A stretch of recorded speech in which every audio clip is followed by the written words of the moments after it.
ఓం సమర్థ సద్గురు శ్రీ భరద్వాజాయ నమ. భగవాన్ శ్రీ భరద్వాజ అధ్యాయం 12వ అధ్యాయం తపోవనం. జనక మహారాజు రాజ్యం తపోవనాన్ని తలపించేదని రామాయణం చెబుతుంది.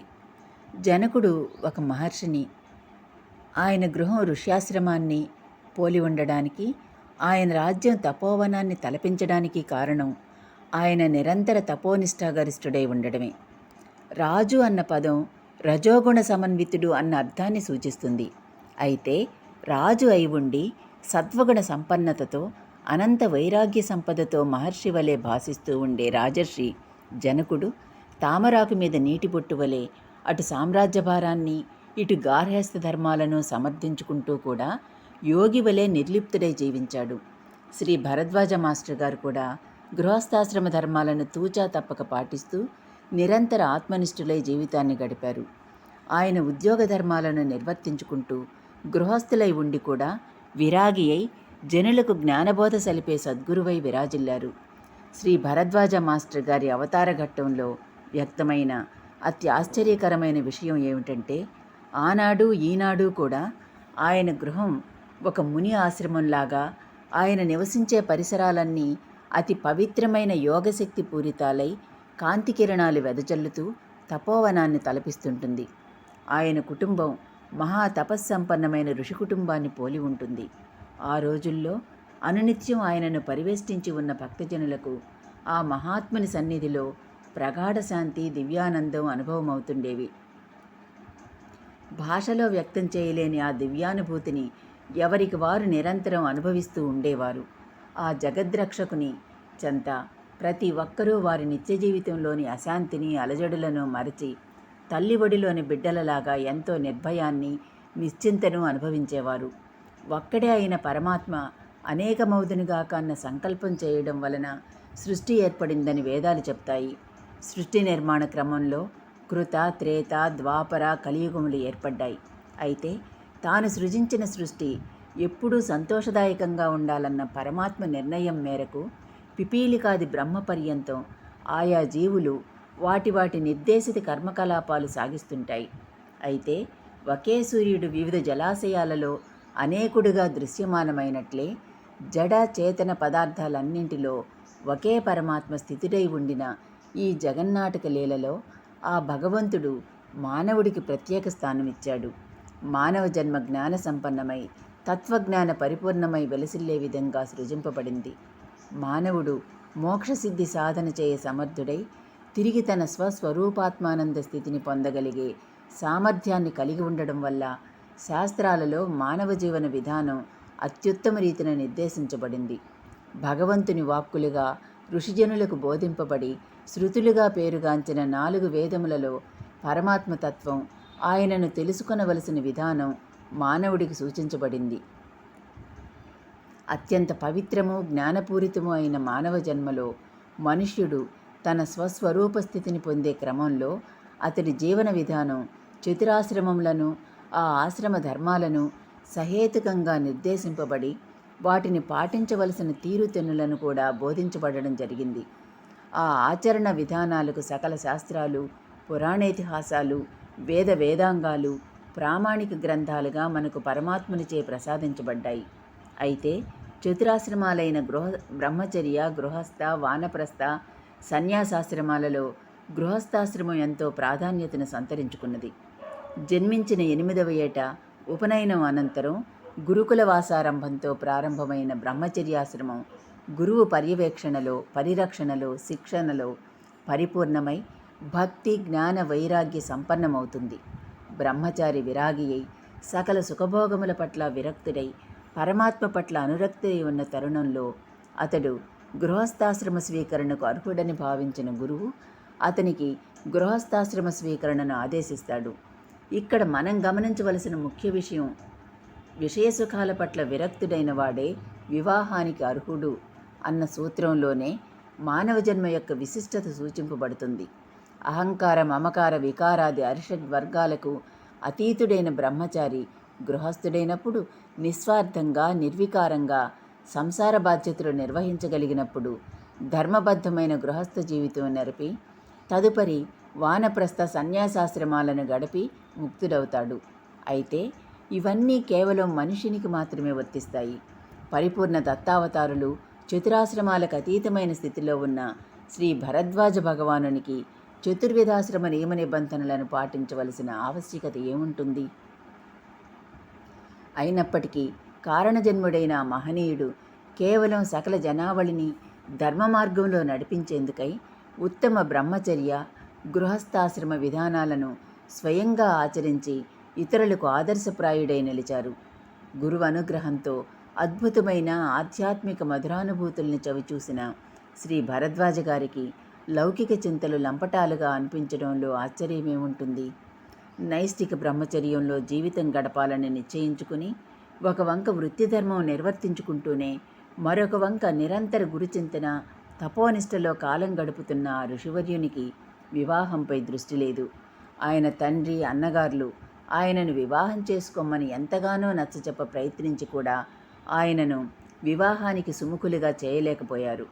మహాత్ముల దర్శన పరంపరలో శ్రీ భరద్వాజ గారు ఒకసారి చీరాలలోని ఒక అవధూత స్వామిని దర్శించినప్పుడు ఆ మహాత్ముడు వీరికి ఒక నైలాను చీరనిచ్చారు. అది చూసిన మిత్రులు కొందరు, నీవు గృహస్థువు అవుతావనడానికి స్వామి యొక్క ఈ చర్య సంకేతమై ఉండవచ్చు అన్నారు. ఆ తర్వాత కొంతకాలానికి పాకలపాటి గురువు గారు అని ఒక మహనీయుడు శ్రీ భరద్వాజ గారిని తమ వద్దకు పిలిపించుకొని, నీవు తప్పక గృహస్థువి కావాలి, వివాహం వల్ల నీ ఆధ్యాత్మిక జీవితం ఎంతమాత్రం దెబ్బతినదు అని హామీ ఇవ్వడమే కాక వారికి తగిన అర్ధాంగిగా శ్రీ మన్నవ బాలకృష్ణ శర్మ గారి 4వ పుత్రికైన అలివేలు మంగ తాయారు గారిని సూచించారు. కానీ ఎందరు చెప్పినా శ్రీ మాస్టర్ గారు తమ గురువైన శ్రీ సాయినాథుని సంకల్పం స్పష్టంగా తెలుసుకోనిదే తమ వివాహ విషయంలో ఎట్టి నిర్ణయం తీసుకొనలేదు.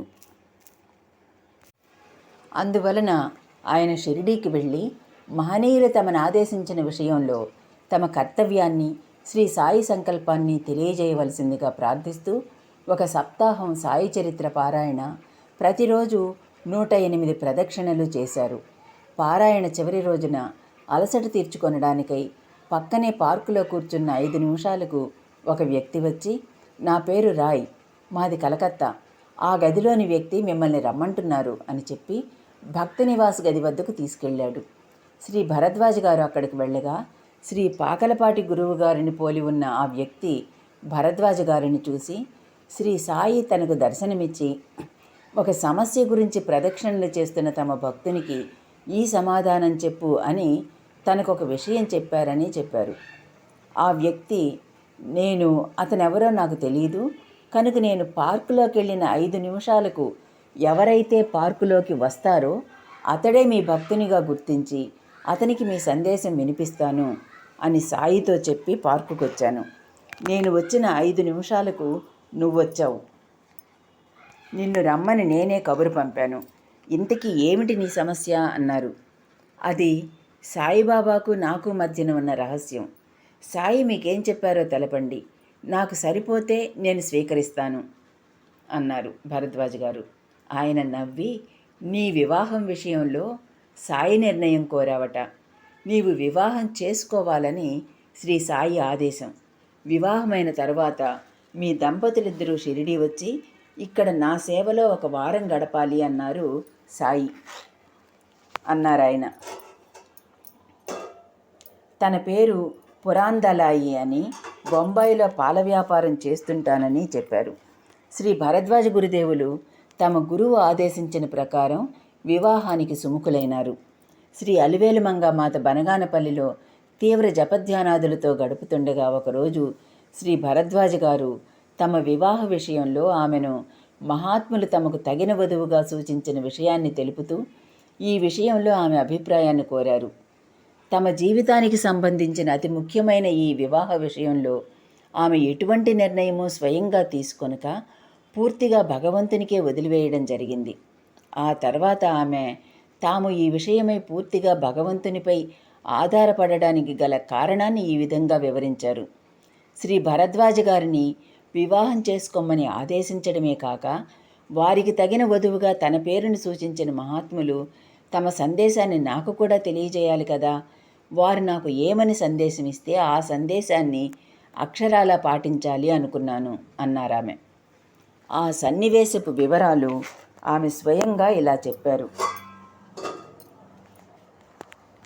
సంవత్సరం 1970లో శ్రీ పాకలపాటి గురువుగారి వద్ద నుంచి వచ్చాక పూజ్యశ్రీ మాస్టర్ గారు తమ వివాహ విషయంలో నా అభిప్రాయం ముఖ్యమైంది కనుక నాకు లేఖ వ్రాశారు. అందులో గురువుగారు చెప్పిన విషయాలను వివరించారు. తమ జీవిత విధానం గూర్చి, ఆశయాల్ని గూర్చి, లక్ష్య సాధన గూర్చి చాలా వివరంగా వ్రాశారు.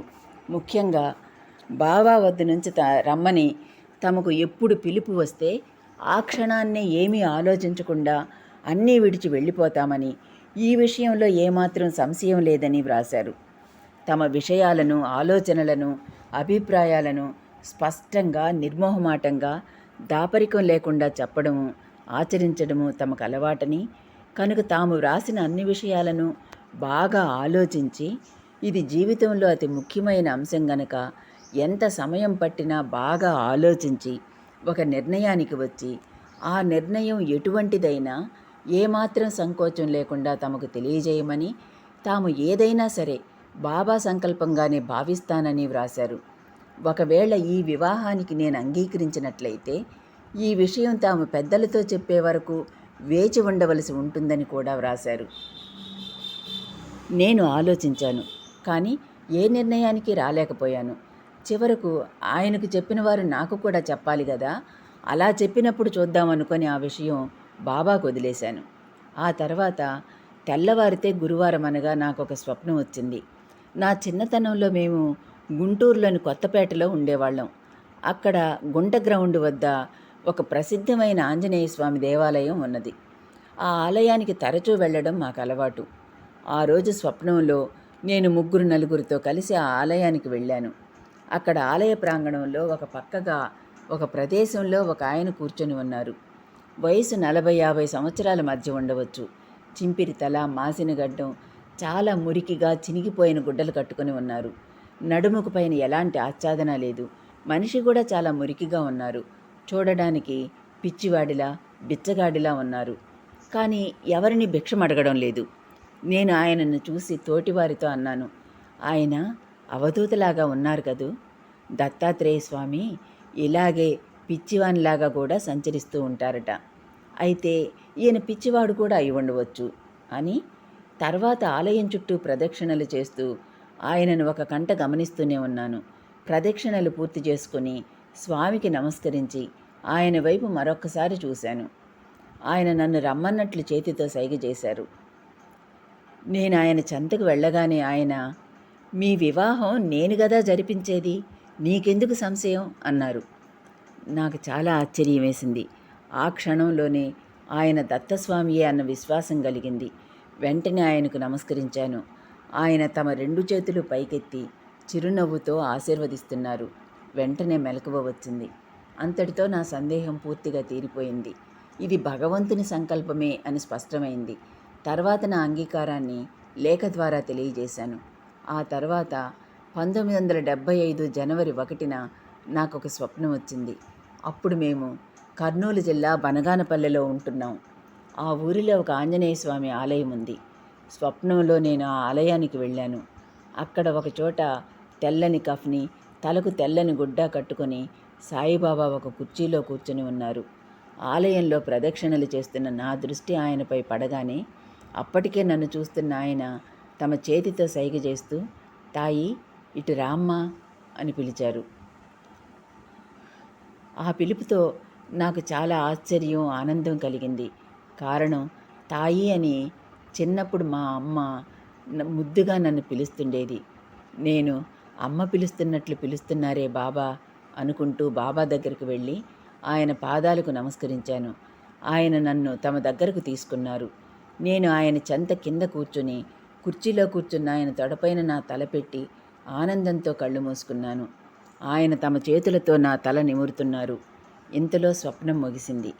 ఆశ్చర్యం ఏమంటే మా వివాహం అనుకోకుండా ఆ ఆలయంలోనే జరిగింది. అంతేగాక బాబా ఎక్కడైతే కూర్చుని కనిపించారో సరిగ్గా అక్కడే నా చేత గౌరీ పూజ, స్థాళీపాకం చేయించారు. అంతేగాక వివాహం జరిగే రోజున అంటే గురువారం తెల్లవారుజామున 4 గంటలకు మొట్టమొదటగా మా బావగారైన శ్రీ వేదవ్యాస్ గారు మేమున్న ఇంటికి వచ్చి షిరిడీ సాయిబాబా ప్రసాదం స్వయంగా నా చేతుల్లో పెట్టారు. ఆయన షిరిడీ నుండి సరాసరి వివాహానికి వచ్చాను అని అన్నారు. అలా దైవ సంకల్పం మేరకు శ్రీ భరద్వాజ, శ్రీ అలివేలు మంగతాయార్ల వివాహం నిశ్చయింపబడింది. విచిత్రమైన విషయం ఏమిటంటే, వివాహం నిశ్చయింపబడిన అనంతరం మొట్టమొదటి శుభలేఖ తన గురువైన శ్రీ షిరిడీ సాయినాథుని చరణ సన్నిధికి పంపి, రెండవది బొంబాయిలో పాల వ్యాపారం చేస్తున్నానని చెప్పి అడ్రస్ ఇచ్చిన పురాందలాయ్ గారికి, మూడవది కలకత్తా అడ్రస్కు శ్రీ రాయ్ గారికి పోస్ట్ చేయగా, పురాందలాయ్ పేరు గల వారెవ్వరూ లేరని తెలిసింది. శ్రీ పోతులూరి వీరబ్రహ్మేంద్ర స్వామి వారు ఏ పుణ్యభూమిలో చాలా సంవత్సరాలు నివసించి కాలజ్ఞానం అనే మహత్తర దివ్య గ్రంథాన్ని రచించారో ఆ పుణ్యభూమి, ప్రసిద్ధ యాత్రాస్థలం, పవిత్ర క్షేత్రం అయిన ఆంధ్రప్రదేశ్లో కర్నూలు జిల్లాలోని బనగానపల్లెలో 1975వ సంవత్సరం మార్చి 6వ తేదీన శ్రీ భరద్వాజ గురుదేవుల కళ్యాణం శ్రీ అలివేలు మంగామాతతో అత్యంత వైభవంగా జరిగింది. ఆ కళ్యాణం లోక కళ్యాణమే అయింది. జగన్నియంత అయిన శ్రీ సాయినాథ భగవానుని నిర్ణయం మేరకు శ్రీ భరద్వాజ గారు గృహస్థులై అలివేలుమంగా సమేతులై సతీమ తల్లి సీతామ సహితుడైన కళ్యాణరాముని వలె వింత శోభలతో వెలుగుతూ ఉంటే ఆ పుణ్య దంపతులను చూసిన వారంతా పరమానందభరితులైనారు. ముఖ్యంగా రూప లావణ్య సౌజన్యాలతో, భక్తి వినయ సంపన్నతతో, మధుర భాషణలతో శోభిల్లుతూ చూపరులకు శ్రీ భరద్వాజ భగవానునికి సరితూగే అర్ధాంగిగా భాసిల్లుతున్న శ్రీ అలివేలు మంగామాతను చూసిన వారంతా సంతోషభరిత హృదయులయ్యారు.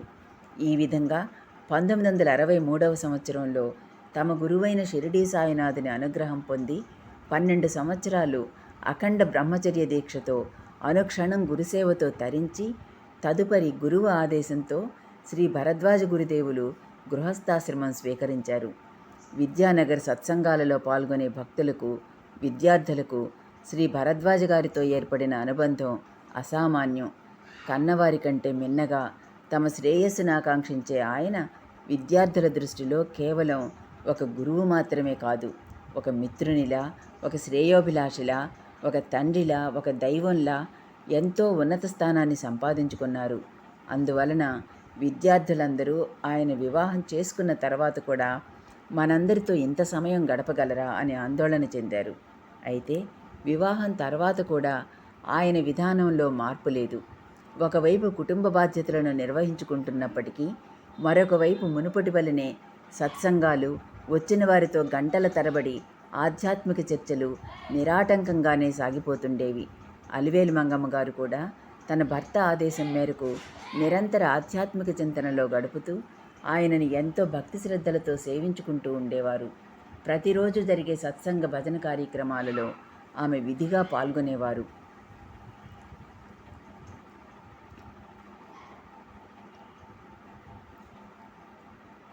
నేను శ్రీ అలివేలు మంగామాతకు సహోదరిగా జన్మించడం నా పూర్వపుణ్యంగా భావిస్తున్నాను. ఆమెకు స్వంత చెల్లెలినైనందువలన ఆమె ఇంటిలో ఆమె కుటుంబంతో వరుసగా కొన్ని సంవత్సరాల పాటు అతి సన్నిహితంగా మెలిగే అవకాశం లభించడం నా అదృష్టం. మా అక్క శ్రీ అలివేలు మంగమ్మ గారు వివాహమైన కొద్ది రోజులకు విద్యానగర్ వెళ్ళిపోయారు. ఆ తర్వాత ఆమె నుండి మాకు ఉత్తరాలు వచ్చేవి. విద్యానగర్లో శ్రీ భరద్వాజ గురుదేవులు నిర్వహించే సత్సంగాలు, సాయి భజనల గురించి వ్రాసేవారు. ఎందరో భక్తులు వారింటికి వస్తుంటారని, శ్రీ భరద్వాజ గారి ఆధ్యాత్మిక బోధలు ఎంతో బాగుంటాయని, కనుక నన్ను, మా చెల్లిని, మా చిన్నన్న సత్యంను విద్యానగర్కు రావాల్సిందని వ్రాస్తుండేవారు. ఆమె వ్రాసిన విషయాలకు నేను చాలా సంతోషించి ఎప్పుడెప్పుడు విద్యానగర్ వెళ్తానా అని ఆతృత చెందసాగాను. 2-3 సార్లు విద్యానగర్ వెళ్ళాలని తేదీని నిర్ణయించుకుని కూడా అనుకోని ఆటంకాలతో ప్రయాణం ఆగిపోవడం జరిగింది. ఈ లోపల దసరా ఉత్సవాలు వచ్చాయి. నేను దసరా, దేవీ నవరాత్రులలో శ్రీ సాయి చరిత్ర ఒకసారి పారాయణ పూర్తి చేసుకున్నాను. అనుకోకుండా భాగవత సప్తాహ పారాయణను 7 రోజులు పూర్తిగా ఒక్కరోజు విడవకుండా శ్రవణం చేసే భాగ్యాన్ని పొందాను. ఆ తర్వాత ఒకరోజు మా బంధువులొకరితో కలిసి విద్యానగర్ వెళ్ళాను. మేము సాయంత్రం 6 గంటల సమయంలో విద్యానగర్ చేరాం. అలా ఒక మహాపుణ్యక్షేత్రంలో సాక్షాత్తు దత్తావతారులైన శ్రీ భరద్వాజ గారి సన్నిధిలో మొట్టమొదటగా అడుగుపెట్టాను. నా అదృష్టం ఏమని చెప్పను? శ్రీ మాస్టర్ గారి అనుగ్రహాన్ని గురించి ఎంతని స్తుతించను? ఆ ప్రదోష వేళలో ఆ తపోవనంలో అడుగుపెట్టిన నాకు వీణుల విందుగా మొదటగా అక్క చెప్పిన మాటకు చాలా సంతోషం కలిగింది. ఆమె తన ముఖం నిండా సంతోషం తాండవిస్తుంటే, వచ్చావా? చాలా బాగుంది. నువ్వు ఇవాళ రావడం చాలా విశేషం. ఈరోజు మాస్టర్ గారి పుట్టినరోజు అన్నారు. ఆ రోజు అక్టోబర్ 30వ తేదీ గురువారం. మేము లోపలి గదిలో మాట్లాడుకుంటున్నాం. పక్కన హాలులో శ్రీ మాస్టర్ గారు బాబాకు హారతిచ్చి భక్తులకు ప్రసాదం పంచుతున్నారు. వారు లోపలికి వచ్చి మాకు కూడా ప్రసాదం ఇచ్చారు. నేనెంతో ఆశ్చర్యపోయాను. ఆ రోజు శ్రీ మాస్టర్ గారి పుట్టినరోజు అని నాకు తెలియనే తెలియదు. అంత మంచి రోజున నన్ను తమ సన్నిధికి రప్పించుకొని ఆశీర్వదించిన ఆ మహాత్ముని కరుణకు నా కళ్ళు చెమర్చాయి. రోజులు గడుస్తున్నాయి. 1-2 రోజులు కుశల ప్రశ్నలు, యోగక్షేమాలు, ఇంటి విషయాలు మాట్లాడుకున్నాం. అయితే ఆ 2 రోజులు కూడా మా అక్క ఇంతకు ముందు వలె కాకుండా చాలా తక్కువగా మాట్లాడడం గమనించాను. 2-3 రోజుల తర్వాత ఇంట్లో పూర్తిగా మౌనం రాజ్యమేలసాగింది. శ్రీ మాస్టర్ గారు ఉదయం 9:30 గంటల కాలేజీకి వెళ్ళేవారు. ఈలోపు ఇంటి పని చూసుకొని శ్రీ మాస్టర్ గారు మధ్యాహ్నం భోజనానికి వచ్చే 1 గంట ముందు అక్క నేను కలిసి వంట చేసేవాళ్ళం. శ్రీ మాస్టర్ గారు మధ్యాహ్నం వచ్చిన తర్వాత అంతా కలిసి భోజనం చేశాక శ్రీ మాస్టర్ గారు కాలేజీకి వెళ్ళేవారు. సాయంత్రం 4:30కు శ్రీ మాస్టర్ గారు కాలేజీ నుండి వచ్చి కాఫీ త్రాగి కొంచెం సేపు కూర్చోగానే ఇంతలో భక్తులు హాలులో ఆయన కోసం వేచి ఉండేవారు. 6 గంటల సమయంలో ఆయన సత్సంగం ఆరంభించేవారు. కొంతసేపు సత్సంగం జరిగిన అనంతరం భక్తులు వేసే ప్రశ్నలకు, సందేహాలకు శ్రీ మాస్టర్ గారు సమాధానం ఇస్తుండేవారు. ఆయన దగ్గరకు వచ్చే భక్తులలో ముస్లింలు, క్రైస్తవులు కూడా ఉండేవారు. శ్రీ మాస్టర్ గారు బైబిల్, ఖురాన్లోని అంశాలను వివరిస్తూ వారి సందేహాలకు సమాధానం ఇచ్చేవారు. ఆ చర్చలు ఎంతోసేపు కొనసాగేవి. రాత్రి భోజనాలకు సమయ నియమం లేదు. శ్రీ మాస్టర్ గారు ఎంతోసేపు భక్తులతో మాట్లాడి ఎప్పుడో చాలాసేపటికి ఇంట్లోకి వచ్చేవారు. ఒక్కొక్కసారి రాత్రి 2 గంటలు, 3 గంటలు కూడా అయ్యేది. అప్పటి వరకు మేము కూడా శ్రీ మాస్టర్ గారి చర్చలు వింటూ కూర్చుని ఉండేవాళ్ళం. ఆ సమయంలో శ్రీ మాస్టర్ గారి అనుగ్రహమో, ఆశీర్వాదమో కానీ మమ్మల్ని ఆకలి దప్పులు ఏమాత్రం బాధించేవి కావు. మేము కూడా శ్రీ మాస్టర్ గారితో పాటు ఎంతసేపైనా మేలుకునే ఉండేవాళ్ళం. శ్రీ మాస్టర్ గారి ఇంట్లో లేని సమయంలో మేము పూర్తి జపధ్యానాలలో గడిపేవాళ్ళం. అక్కయ్యకు శ్రీ మాస్టర్ గారు ఏవో సాధనలు ఆదేశించి వెళ్ళేవారు. ఆమె ఆ ప్రకారం ఒక గదిలో కూర్చొని తన సాధన చేసుకునేవారు. నేను పూజ, పారాయణ వెనుక వరండాలో ఒక స్టూలు బల్లపై బాబా ఫోటో పెట్టి 108 ప్రదక్షిణలు చేసేదాన్ని. నేను వెళ్ళిన ఒక 4-5 రోజులకు శ్రీ మాస్టర్ గారు నాతో ఇలా అన్నారు. ఈశాన్య మూలలో ఒక మట్టి మూకుళ్ళలో ఆముదం పోసి ఒత్తివేసి అఖండ దీపం వెలిగించు. 3 రోజుల్లో శ్రీ గురుగీత పారాయణ పూర్తి చేయాలి. ఈ 3 రోజులు అఖండం రాత్రింబగళ్ళు వెలుగుతూనే ఉండాలి, ఆరిపోకుండా చూసుకోవాలి అని చెప్పి శ్రీ గురుగీత గ్రంథాన్ని ఇచ్చారు. నేను మర్నాడు గురువారం ఉదయం అఖండ దీపం వెలిగించి శ్రీ గురుగీత పారాయణ ప్రారంభించాను. ఆ 3 రోజుల్లో జరిగిన చిత్రం ఏమంటే, ఒక్కొక్కసారి అర్ధరాత్రి సమయంలోనో తెల్లవారుజామునో ప్రమిదిలో పూర్తిగా నూనె అయిపోయేది. ఆ సమయంలోనే సరిగ్గా నాకు నిద్ర మెలకువ వచ్చేది. నేను మళ్ళీ ప్రమిదిలో చమురు పోసి నిద్రించేదాన్ని. 4వ రోజున శ్రీ మాస్టర్ గారు నా చేత పెసరపప్పు, బియ్యం కలిపి పులగం వండించి ఆ అఖండ దీపానికి నివేదన పెట్టించారు. శ్రీ మాస్టర్ గారు ఇంట్లో ఉన్న సమయమంతా మాకు ఆధ్యాత్మిక బోధలు చేస్తుండేవారు. ఆయన మామూలు మాటలు మాట్లాడేవారు కాదు. ఏది ఏమైనా ఆనాటి నా మానసిక పరిస్థితి వేరుగా ఉంది. ఎందుకంటే ఆ ఇంటి వాతావరణం అంతా నాకు చాలా కొత్తగా ఉంది. ముఖ్యంగా శ్రీ మాస్టర్ గారి వైఖరి నాకెంతో చిత్రంగా తోచేది. నేను ప్రపంచంలో చూస్తున్న మనుషుల తీరు వేరు, శ్రీ మాస్టర్ గారి వైఖరి వేరుగా కనిపించసాగింది. శ్రీ మాస్టర్ గారు మామూలు మాటలు, కబుర్లు అక్కతో కానీ నాతో కానీ ఏమీ మాట్లాడరు. ఎప్పుడూ బాబా విషయాలే. నేను అప్పటి వరకు జీవించిన జీవితం వేరు. అక్కయ్య జిల్లెళ్ళమూడి నుండి వచ్చిన తర్వాత ఆమెను చూసి నేను కూడా పూజలు పారాయణలు చేస్తూ ఉండేదాన్ని. మా తల్లిదండ్రులు, సోదరులందరూ దైవభక్తులే. అయినప్పటికీ ఇంట్లో మామూలు కబుర్లు, లౌకిక ప్రసంగాలు అందరి ఇండ్లలో వలనే ఉండేవి. ఇంట్లో అందరికంటే చివరి పిల్లలం అవడం మూలాన నేను మా చెల్లెలు ఎప్పుడూ సీరియస్గా ఉండక జోక్స్ వేసుకుంటూ విపరీతంగా నవ్వుకుంటూ అందరినీ నవ్విస్తూ ఎంతో సరదాగా ఉండేవాళ్ళం. నేను ప్రతి వాళ్లను ఇమిటేట్ చేస్తూ ఇంట్లో అందరినీ కడుపుబ్బా నవ్విస్తూ ఉంటే అందరూ నా చేత ఆ మాటలు మళ్ళీ మళ్ళీ చెప్పించుకొని నవ్వుతుండేవాళ్ళు. మా అమ్మ, మా పెద్దన్నయ్య గారు చాలా శాంత స్వభావులు అవడం వలన మేమెంత అల్లరి చేసినా వాళ్ళు మమ్మల్ని ఏమీ అనేవారు కాదు. మా ఇంట్లో ఎప్పుడూ గొడవలు పోట్లాటలు ఉండేవే కాదు. కుటుంబ సభ్యులమంతా సంతోషంగా సరదాగా ఉండేవాళ్ళం. మా ఇంట్లో పండుగ వేడుకలు కూడా బాగా జరిగేవి.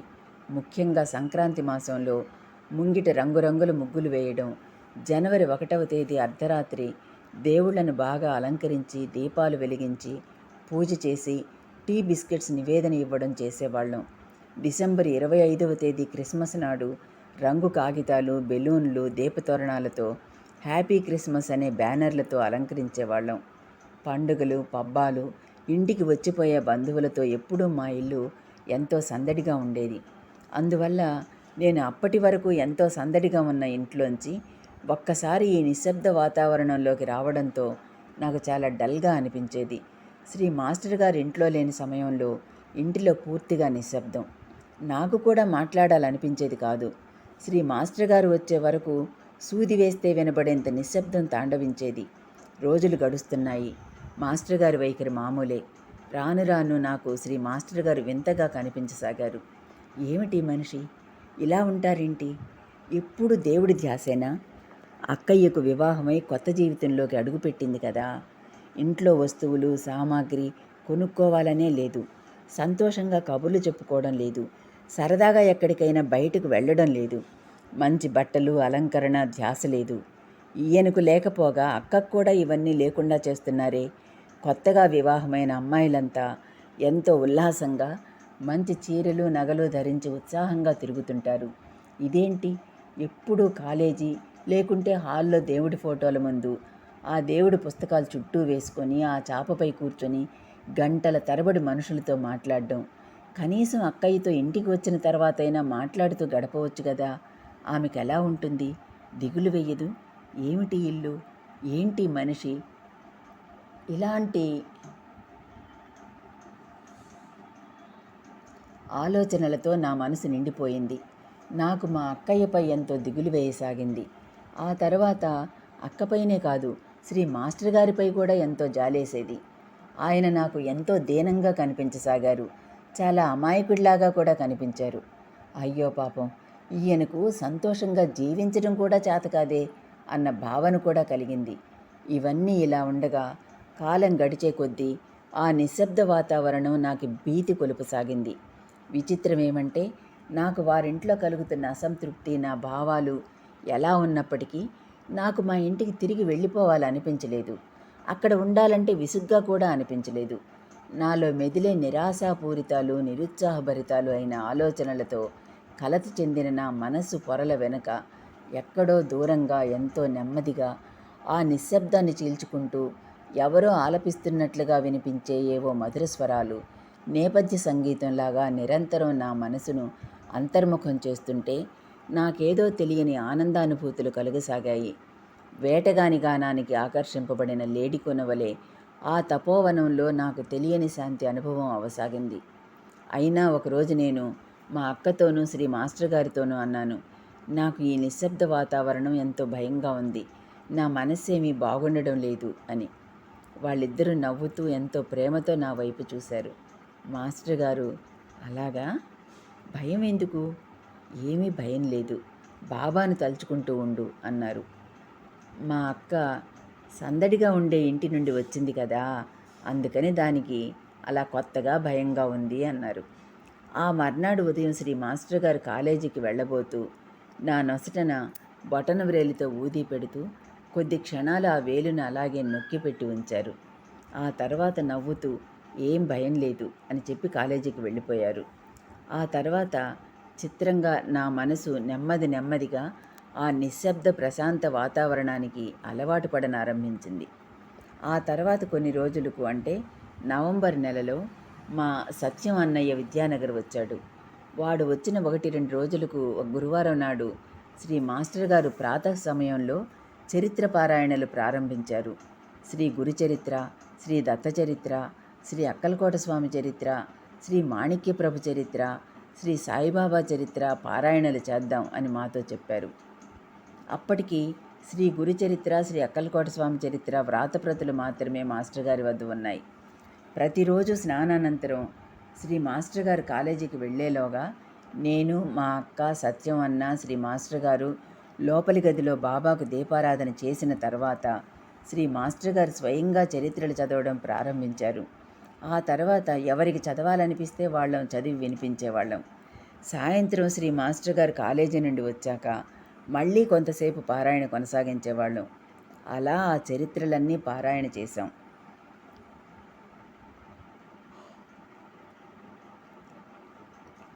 విద్యానగర్లో ఒకనాటి సాయంత్రం శ్రీ మాస్టర్ గారి హాల్లో కూర్చొని సత్సంగం చేస్తున్నారు.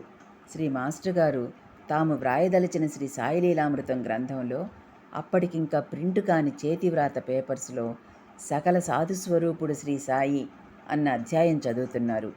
ఇంతలో శివాజీ గురువైన శ్రీ సమర్థ రామదాస సాంప్రదాయంలోని 11వ గురువు శ్రీ నారాయణ మహారాజు గారు కారు దిగారు.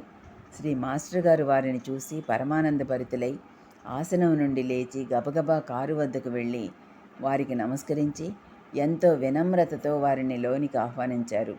శ్రీ నారాయణ మహారాజు గారు వచ్చి సత్సంగ హాలులో కొంతసేపు కూర్చొని భక్తులందరినీ ఆశీర్వదించి వెళ్ళారు. ఆ తర్వాత కొద్ది రోజులకు ఒకనాటి ఉదయం 6 గంటల వేళ ఎవరో తలుపు తట్టారు. శ్రీ మాస్టర్ గారు వెళ్ళి తలుపు తీసి చూస్తే శ్రీ రంగన్నబాబు గారు ఎదురుగా నిలబడి ఉన్నారు. వారి వెంట 2 భక్తులు కూడా ఉన్నారు. శ్రీ మాస్టర్ గారి తల్లిగారి ప్రతిరూపమా అన్నట్లు ఆ 2 భక్తుల్లో ఒకరు మహిళ అవడం విశేషం. శ్రీ మాస్టర్ గారు వారిని లోపలికి ఆహ్వానించారు. శ్రీ మాస్టర్ గారు ఎంతో సంతోషంతో వారితో, ఈరోజు మా తల్లిగారి ఆబ్దీకం, ఈరోజు నేను ఎవరైనా మహనీయులు మా ఇంటికి భోజనానికి వస్తే బాగుంటుంది అని అనుకున్నాను. నా కోరిక నెరవేరింది అన్నారు నవ్వుతూ. శ్రీ రంగన్నబాబు గారు, ఆయన వెంట వచ్చిన వారు ఇంట్లో భోజనం చేశారు. శ్రీ రంగన్నబాబు గారు వచ్చారని తెలిసి చుట్టుపక్కల గ్రామాల నుండి కూడా భక్తులు వచ్చి ఆయనను దర్శించుకొని వెళ్ళారు. ఒకసారి శ్రీ మాస్టర్ గారు తమకు ధ్యానంలో స్ఫురించిన 360 నామాలు చదువుతూ హోమం చేశారు. ఆ రోజు సెలవు దినం. ఉదయం 11 గంటల నుండి 12:30 గంటల వరకు హాలులో హోమాగ్నిని వెలిగించి ఆవు నెయ్యి, నవధాన్యాలు, వేప, రావి, మేడి, తులసి పుల్లలతో నామాలు చదువుతూ హోమం చేశారు. ఆ రోజంతా ఆయన గంభీర ధ్యాన సమాధిలో ఉన్నారు. బయట వారెవరిని రానివ్వలేదు. ఇంట్లో అక్క, నేను ఉన్నాం. మమ్మల్ని మాటిమాటికి నామం స్మరించండి, నామం విడువవద్దు అని హెచ్చరించారు. ప్రతిరోజు శ్రీ మాస్టర్ గారి ఇంట్లో ఉన్నంతసేపు ఆధ్యాత్మిక చర్చలు కొనసాగేవి. నేను ఆయనని ఎన్నో ప్రశ్నలు వేసేదాన్ని, ఎన్నో సందేహాలను వెలిపుచ్చేదాన్ని. ఆయన ఎంతో ఓర్పుగా అన్నింటికీ సమాధానమిచ్చేవారు. గంటల తరబడి, రోజుల తరబడి ఆ చర్చలు సాగుతూనే ఉండేవి. ఆయన చెప్పే కొన్ని ఆధ్యాత్మిక అంశాలు ఎంతకు నా మనస్సుకు సమన్వయపడేవి కావు. అలాంటి సమయంలో శ్రీ మాస్టర్ గారు ఆ అంశానికి సంబంధించిన సమాధానాన్ని నా మనస్సుకు అనుభూతిని ప్రసాదించడం ద్వారా సమన్వయపరచడం అన్న విషయం ఎంతటి గొప్ప అనుగ్రహం. నా ఆధ్యాత్మిక జీవనయానంలో నా పురోగతికై శ్రీ మాస్టర్ గారు తమ తపస్సును ధారపోసి నాకు ఎన్నో దివ్యానుభూతులను అనుగ్రహించారు. ప్రత్యక్ష జీవితంలోనూ స్వప్నాలలోనూ శ్రీ మాస్టర్ గారు ఎన్నో విధాలుగా ఆశీర్వదిస్తూ, పర్యవేక్షిస్తూ, సంస్కరిస్తూ ఆనాటి నుండి ఈనాటి వరకు అనుక్షణం నన్ను వెన్నంటి కాపాడుతున్నారన్నది అక్షర సత్యం. శ్రీ మాస్టర్ గారి బోధలతో, ఆశీస్సులతో నాకు ఆధ్యాత్మిక సాధనకై ఎంతో తీవ్రమైన తపన అంకురించింది. అన్నింటినీ మించి ఆయన సహేతుకంగా నిరూపించి ఎంతో బాగా వివరించిన కర్మ సిద్ధాంతం నాపై ఎంతో ప్రభావాన్ని చూపింది. జన్మ పరంపరలో కొట్టుమిట్టాడుతూ అలమటిస్తూ జీవుడు పడే ఘోరమైన బాధలను వివరించే దాసబోధ శ్రీ మాస్టర్ గారు సత్సంగంలో చదువుతుంటే విని నా మనస్సు ఎంతో కలవరపడేది. తీవ్రంగా సాధన చేసి జరాజన్మ దుఃఖాల నుండి బయటపడాలన్న తీవ్ర ఆకాంక్ష జనించింది. ఆ రోజుల్లో శ్రీ మాస్టర్ గారు అందరి చేత దీక్షలు చేయించేవారు. నేను శ్రీ మాస్టర్ గారితో నేను 1 వారం 10 రోజులు దీక్షగా ధ్యానం చెయ్యాలనుకుంటున్నాను అని చెప్పాను. శ్రీ మాస్టర్ గారు నవ్వారు. అలా తొందరపడి మొట్టమొదటే ఎక్కువ రోజులు దీక్షలు చెయ్యకూడదు. నెమ్మదిగా అలవాటు చేసుకోవాలి. మొదట 1 రోజు చేయి చాలు అన్నారు. కాదు, 1 రోజు చేసి ఏం లాభం, నేను 10 రోజులు చేస్తాను అన్నాను. శ్రీ మాస్టర్ గారు 10 రోజులు వద్దు కానీ 3 రోజులు చేయి చాలు, అదే ఎక్కువ అన్నారు. నేను శ్రీ మాస్టర్ గారు అనుమతించినందువల్ల విధి లేక 3 రోజుల దీక్ష ఆరంభించాను. కళ్ళు మూసుకొని తీవ్ర ధ్యానం శ్రీ మాస్టర్ గారు చెప్పిన పద్ధతిలో ఆరంభించాను. అలా రోజులో చాలాసేపు ధ్యానం చేయసాగాను. అలా 2 రోజులు గడిచాయి. 3వ రోజు ఉదయం ధ్యానం ఆరంభించేసరికి నా మనసు చిత్రమైన స్థితికి లోనవసాగింది. అదేంటంటే, నా ప్రయత్నం లేకనే నా మనసు ధ్యానస్థమవుతోంది. బ్రేకులు లేని వాహనంలా ధ్యానం కొనసాగుతున్నది. కొంచెంసేపు ధ్యానం ఆపి మామూలుగా ఉందామనుకుంటే ధ్యానంలో నుండి నేనెంత ప్రయత్నించినా నా మనసు బయటకు రావడం లేదు. నా మనసు నా అధీనం తప్పిపోతున్నది. మనసు బాహ్యమైన ఆలోచనలలోకి రాకుండా ఉండడంతో వెంటనే నా హృదయం తెలియని భయానికి లోనైంది. నాకేదో అయిపోతున్నట్లుగా భీతి కలిగి ఎలాగో ఎంతో బలవంతంగా ధ్యానం ఆపేసి శ్రీ మాస్టర్ గారితో చెప్పాను. ఆయన నవ్వి, చూసావా, మొదట్లోనే అలా ఎక్కువ రోజులు చెయ్యకూడదని చెప్పాను కదా, నువ్వేమో ఏకంగా 10 రోజులు చేస్తానని అన్నావు, ఇప్పుడు తెలిసిందా అంటూ ఊదీ పెట్టి ఆశీర్వదించారు. ఆ రాత్రి స్వప్నంలో నేను ముస్లింల వాడాలోకి వెళ్ళి దారి తప్పిపోయి ఎటు వెళ్లాలో తోచక భయపడుతుంటే ఒక 16 ఏండ్ల పిల్లవాడు వచ్చి నాతో, మిమ్మల్ని ఇంటికి తీసుకొని రమ్మని శ్రీ భరద్వాజ మాస్టర్ గారు నన్ను పంపారు అని చెప్పి నన్ను సురక్షితంగా ఇల్లు చేర్చాడు. ధ్యానంలో గతి తప్పిన నా మనస్థితి శ్రీ మాస్టర్ గారి సంరక్షణలో అనుగ్రహంతో కుదుట పడడం అన్న అంశానికి ఆ స్వప్నం నాకు సమన్వయపడింది. ఆ తర్వాత శ్రీ మాస్టర్ గారు అందరి మనస్థితులు తెలిసిన అంతర్యామిగా నాకు అనుభవం కాసాగింది. అంతేకాదు, ఆయన అందరినీ రక్షించగల సమర్థుడు అని కూడా అర్థమవసాగింది. శారీరక, మానసిక, ఆధ్యాత్మిక సమస్యలనన్నింటినీ ఆయన పరిష్కరించగల శక్తి సమన్వితుడని నెమ్మదిగా ఒక్కొక్క అనుభవం నాకు స్పష్టం చేసింది. ఒకసారి మా అక్కకు ఉన్నట్టుండి ఎక్కిళ్ళొచ్చాయి. మంచినీళ్ళు తాగినా తగ్గలేదు. చాలాసేపు గడిచింది. శ్రీ మాస్టర్ గారు కూడా ఇంట్లోనే ఉన్నారు. చాలాసేపటి తర్వాత శ్రీ మాస్టర్ గారు గబగబా లేచి వంటగదిలోకి వెళ్ళారు. ఏదో వస్తువు తెచ్చి అక్కనోట్లో వేశారు. అంతే, తక్షణం ఎక్కిళ్ళు ఆగిపోయాయి. నేను కూడా అక్కడే కూర్చొని చూస్తున్నాను. అప్పటిదాకా ఎక్కిళ్లతో బాధపడుతున్న అక్క ఎంతో సంతోషంగా ఎక్కిళ్ళు తగ్గిపోయాయి అంది శ్రీ మాస్టర్ గారిని చూస్తూ. మాస్టర్ గారు సరదాగా నవ్వుతూ కళ్ళెగరేసి, తగ్గిపోయాయా, మరేంటనుకున్నావు అన్నారు. అది ఆయన మహిమ అని నేను తెలుసుకున్నాను. మరొకసారి కూడా అక్కకి ఇలాగే ఎక్కిళ్ళొచ్చి ఎంతసేపటికి తగ్గలేదు. అక్కడే కూర్చుని వ్రాసుకుంటున్న మాస్టర్ గారు అక్కకు అరటిపండిచ్చారు. అంతటితో ఎక్కిళ్ళు తగ్గిపోయాయి. అలాంటి మహిమలు ఎన్నో జరుగుతుండేవి. ఒకసారి బనగానపల్లిలో మా అమ్మకు కళ్ళు బాగా మసకబారడం మొదలైనాయి. ఆమె ఎంతో ఆందోళన చెంది శ్రీ మాస్టర్ గారిని ప్రార్థించింది. విద్యానగర్లో ఉన్న శ్రీ మాస్టర్ గారు ఉన్నట్టుండి ఒకరోజు పూజా ద్రవ్యాలు తెప్పించి బాబా ఫోటో ముందు కూర్చుని చాలాసేపు షోడశోపచార పూజ చేశారు. పూజానంతరం కొంతసేపు ధ్యానం చేశారు. పూజ నుండి లేచిన తర్వాత మాతో చెప్పారు, ఈరోజు పూజ అమ్మ కోసం చేశాను అని. ఆ తర్వాత అమ్మ నుండి ఉత్తరం వచ్చింది. నేను శ్రీ మాస్టర్ గారిని ప్రార్థించిన నాటి నుండి నా కళ్ళెంతో స్పష్టంగా కనిపిస్తున్నాయి అని వ్రాసి అమ్మ ఆనాటి తేదీ కూడా స్పష్టంగా వేసింది. మా అమ్మ వ్రాసిన ఆ తేదీ శ్రీ భరద్వాజ మాస్టర్ గారు అమ్మ కోసం పూజ చేసిన రోజే కావడంతో శ్రీ మాస్టర్ గారి దయాహృదయానికి, ఆయన భక్త రక్షణ తత్పరతకు నేను ఎంతో ఆనందించాను. నేను అలాగే నా సాధన కొనసాగిస్తున్నాను. ఒకనాటి రాత్రి నాకు మరొక స్వప్నం వచ్చింది.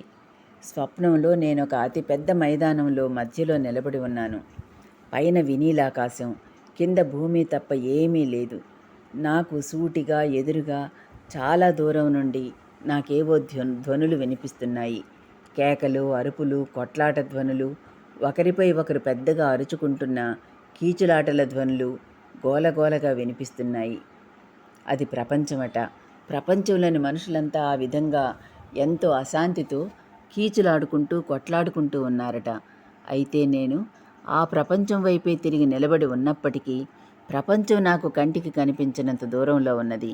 కేవలం ధ్వనులు మాత్రమే వినిపిస్తున్నాయి.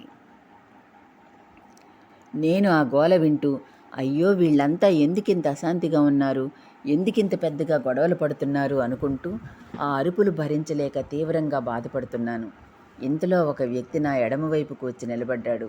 అతని వైపు నేను తేరిపార చూడలేదు. కానీ 30-35 సంవత్సరాల వయస్సుతో, పచ్చని శరీర ఛాయతో, శాంతిపావురం వలె ప్రశాంత మనస్కుడిగా నాకు అనిపించాడు. అతడు మృదువైన కంఠస్వరంతో నా వైపు చూస్తూ, అదుగో అక్కడ చూడు, ఎంత చల్లగా ఉందో చూడు అంటూ చేయి చాపి సరిగ్గా నా వెనుక వైపు ప్రదేశాన్ని చూపించాడు. నేను వెనక్కి తిరిగి చూస్తే సరిగ్గా నా వెనుక నాకు అతి దగ్గరలో, నాకు కొద్ది అడుగుల దూరంలోనే చిన్న అడవిలాంటి ప్రదేశం కనిపించింది. ఇక నేను మళ్ళీ అతని వైపు కూడా చూడలేదు. అతడేమైనాడో కలలో ఇక ఆ వ్యక్తి కనిపించలేదు. నేను సూటిగా అటువైపు నడిస్తే ఆ చెట్ల మధ్యగా దిగువకు సన్నని మెట్లదారి కనిపించింది. చిత్తడిగా ఉన్న ఆ మెట్లు ఎండుటాకులతో దుమ్ము ధూళితో నిండి కొంచెం వంకర టింకరగా చాలా ఇరుకుగా సన్నగా ఉన్నాయి. నేను అలాగే మెట్లు దిగుతూ కిందకి వెళ్తున్నాను. అలా వెళ్తుంటే కొంతసేపటికి ఆ దారి విశాలమైంది. ఆ ప్రదేశమంతా నాకెంతో ఆహ్లాదంగా అనుభూతి కలగసాగింది. ఇంకా కిందకు మెట్లు దిగుతున్న కొద్దీ ఆ చల్లదనం మరింత ఎక్కువగా హాయిగొలుపసాగింది. ఆ తర్వాత మెట్లు ఆగిపోయాయి. బండలు పరిచిన నేలపై నడుస్తూ ముందుకు వెళ్తున్నాను. ఇంతలో ఎడమవైపు ఒక స్వచ్ఛమైన నీటి కొలను కనిపించింది. చిత్రమేమంటే ఆ కొలనులో నీరు కదలక నిశ్చలంగా ఉంది. ఆ కొలనులో రాజహంసలు అటూ ఇటూ నెమ్మదిగా తేలియాడుతూ తిరుగుతున్నాయి. కొలను చుట్టూ కూడా నేలపై 2-3 అందమైన లేళ్ళు జింకలు తిరుగుతున్నాయి. అయితే ఆ ప్రదేశంలోని చల్లదనం చెప్పనలవి కాదు. ఆ హాయిని మాటల్లో వర్ణించలేము. నేను ఇంతకుముందు అనుభవించిన అశాంతి, బాధ పూర్తిగా అదృశ్యమై నా మనసు, శరీరం ఆ చల్లదనంలో సేదతీరి పరవశించిపోసాగాయి. కొద్దిసేపు నేను అక్కడే ఆ ఆనందాన్ని అనుభవిస్తూ నిలబడిపోయాను. ఆ తర్వాత వెంటనే వెనక్కు తిరిగి ఆ ప్రదేశాన్ని వీడి వచ్చిన దారినే పరుగు పరుగున మెట్లెక్కి పైకి వచ్చాను. నేను మొదట నిలబడిన చోటికి వెళ్ళి పెద్దగా కేకలు పెడుతూ 2 చేతులు చాపి పిలుస్తూ ఇలా అరిచాను, రండి రండి, అందరూ ఇక్కడికి రండి, చూడండి అక్కడ ఎంత చల్లగా ఉందో, అందరం అక్కడికి వెళదాం, తొందరగా వచ్చేయండి. నా కేకలు విని చాలామంది జనం నా వద్దకు వస్తున్నారు. నేను గబగబా పరిగెత్తి మళ్ళీ దిగువ మెట్ల దారి వైపు వెళ్ళి వాళ్ళకి దారి చూపిస్తూ మెట్లు దిగుతుంటే నా వెనుక గుంపులు గుంపులుగా జనం ఒకరినొకరు తోసుకుంటూ నన్ను అనుసరిస్తున్నారు. ఇంతలో మెలకువ వచ్చింది. నేను తెల్లవారిన తర్వాత శ్రీ మాస్టర్ గారితో ఆ స్వప్నం వివరంగా చెప్పాను. ఆయన చాలా శుభస్వప్నం అన్నారు. ఈ విధంగా ఎన్నో శుభస్వప్నాలు, ప్రత్యక్ష నిదర్శనాలతో నన్ను అనుగ్రహిస్తున్న శ్రీ మాస్టర్ గారంటే ఏమిటో నాకు క్రమంగా స్పష్టమైంది. ఆయన సాక్షాత్తు దత్తాత్రేయులుగా నా హృదయ మందిరంలో ప్రతిష్ఠితులైనారు. ఒకరోజు శ్రీ మాస్టర్ గారు ఏవేవో కాగితాల కట్టలు నా ముందు పడేశారు. అమ్మాయి, ఇవన్నీ నేను కొన్ని సంవత్సరాలుగా సేకరిస్తున్న శ్రీ సాయిబాబా లీలలు, భక్తుల అనుభవాలు. నేను శ్రీ సాయిబాబా జీవిత చరిత్ర వ్రాయ సంకల్పించాను. వీటన్నింటినీ నీవు ఫెయిర్ చేయాలి అంటూ అవన్నీ ఎలా అధ్యాయాల ప్రకారం విభజించాలో, ఎలా వ్రాయాలో వివరించారు. ఆ పుణ్యప్రదమైన కార్యాన్ని నాకు అప్పగించినందుకు నేనెంతో పొంగిపోయాను. ఆనాటి నుండి వ్రాత పని ప్రారంభించాను. ఉదయం 6 గంటలకు ప్రారంభిస్తే రాత్రి 12 గంటల వరకు వ్రాస్తూనే ఉండేదాన్ని. మధ్యలో అవసరాలకు మాత్రమే కూర్చున్న చోటు నుండి లేచేదాన్ని. వందలాది పేజీలు వ్రాసే ఆ కార్యక్రమం పూర్తి అవడానికి పూర్తిగా 2 నెలల కాలం పట్టింది. ఎన్ని జన్మల పుణ్యమో, ఉడతా భక్తిగా నేను ఆ సేవ చేయగలిగాను. అదే శ్రీ సాయి లీలామృతం మొట్టమొదటి ఎడిషన్గా వెలువడింది. ఇక అఖండ వైరాగ్యంతో ఆత్మజ్ఞానాన్ని పొందిన తీరుతెన్నులలో శ్రీ బుద్ధ భగవానుని తలపింపచేసే శ్రీ మాస్టర్ గారు గృహస్థాశ్రమ ధర్మ నిర్వహణలో సాక్షాత్తు శ్రీరామచంద్రుని వలె భాషిస్తారు. గృహస్థాశ్రమం స్వీకరించిన అనంతరం శ్రీ భరద్వాజ భగవానులు, శ్రీ అలివేలు మంగామాతల దాంపత్యం, వారి నిత్య జీవితం, ఎలా ఉండేదో వివరంగా తెలుసుకుందాం.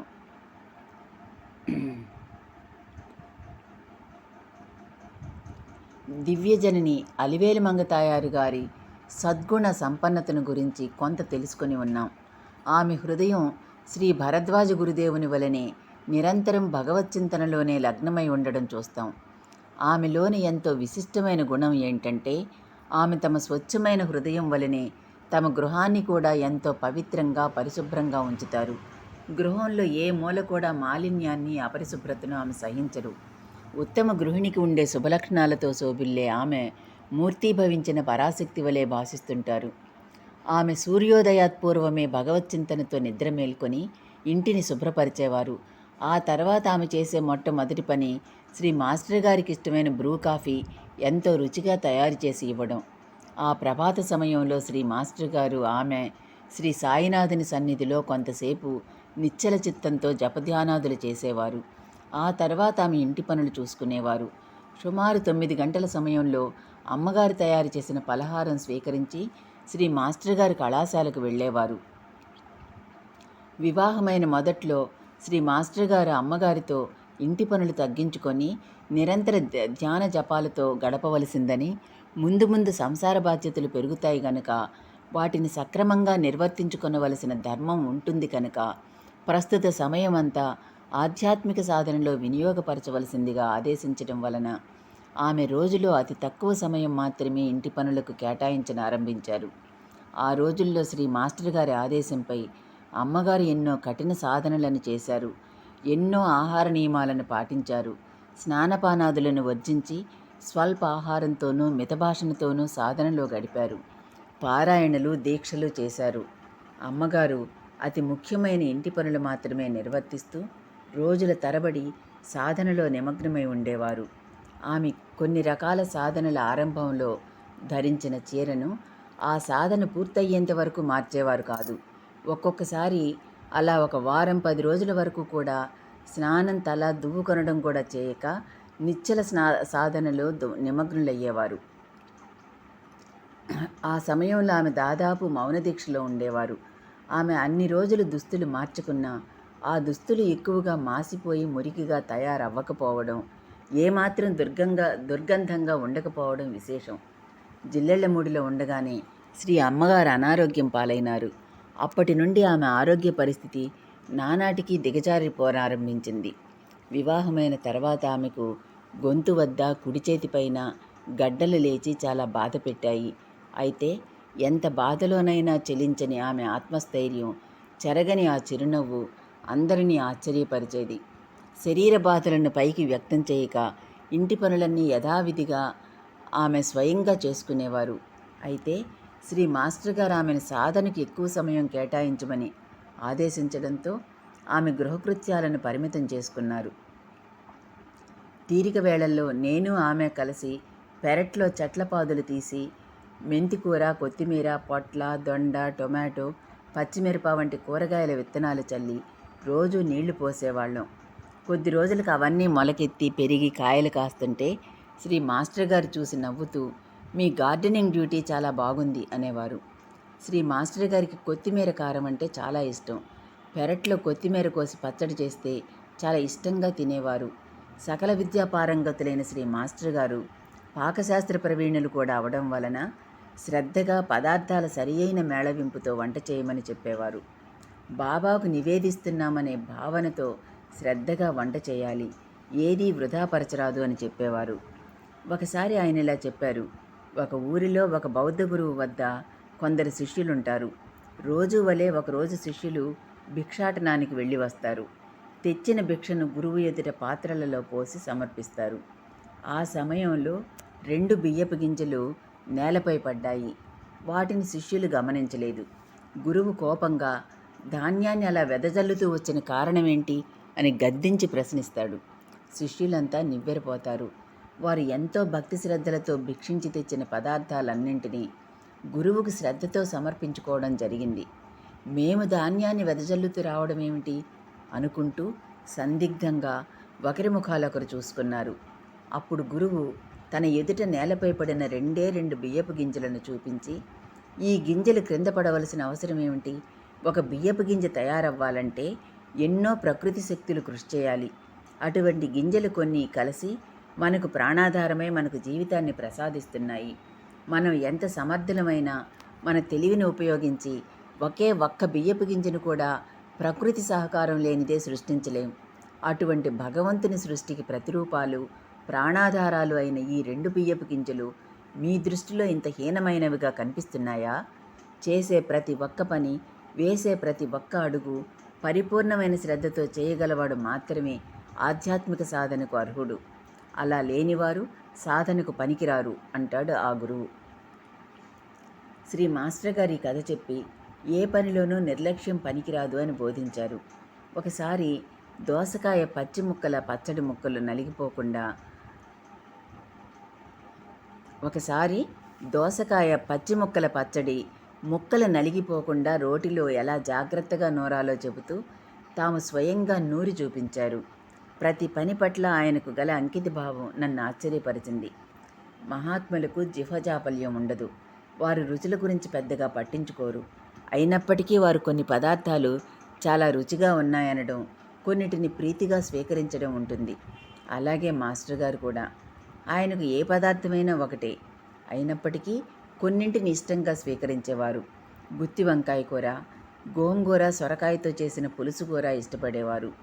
ఊరు పచ్చళ్ళు ఇష్టమే అయినప్పటికీ ఆవకాయ, గుత్తి వంకాయ అంటే చాలా ఇష్టం. ఎక్కువగా రోటి పచ్చళ్ళను తీసుకునేవారు. చాలా సంవత్సరాలు హోటల్ భోజనం చేయడం వలన ఆయనకు పప్పు పదార్థాలు సరిపడేవి కావు. అందుకని వేయించిన కందిపప్పుతో చేసిన పప్పులను చాలా అరుదుగా తీసుకునేవారు. ఆయనకు కాకరకాయతో చేసిన ఏ పదార్థమైనా ఇష్టమే. కాకరకాయ పులుసు చేయించేవారు.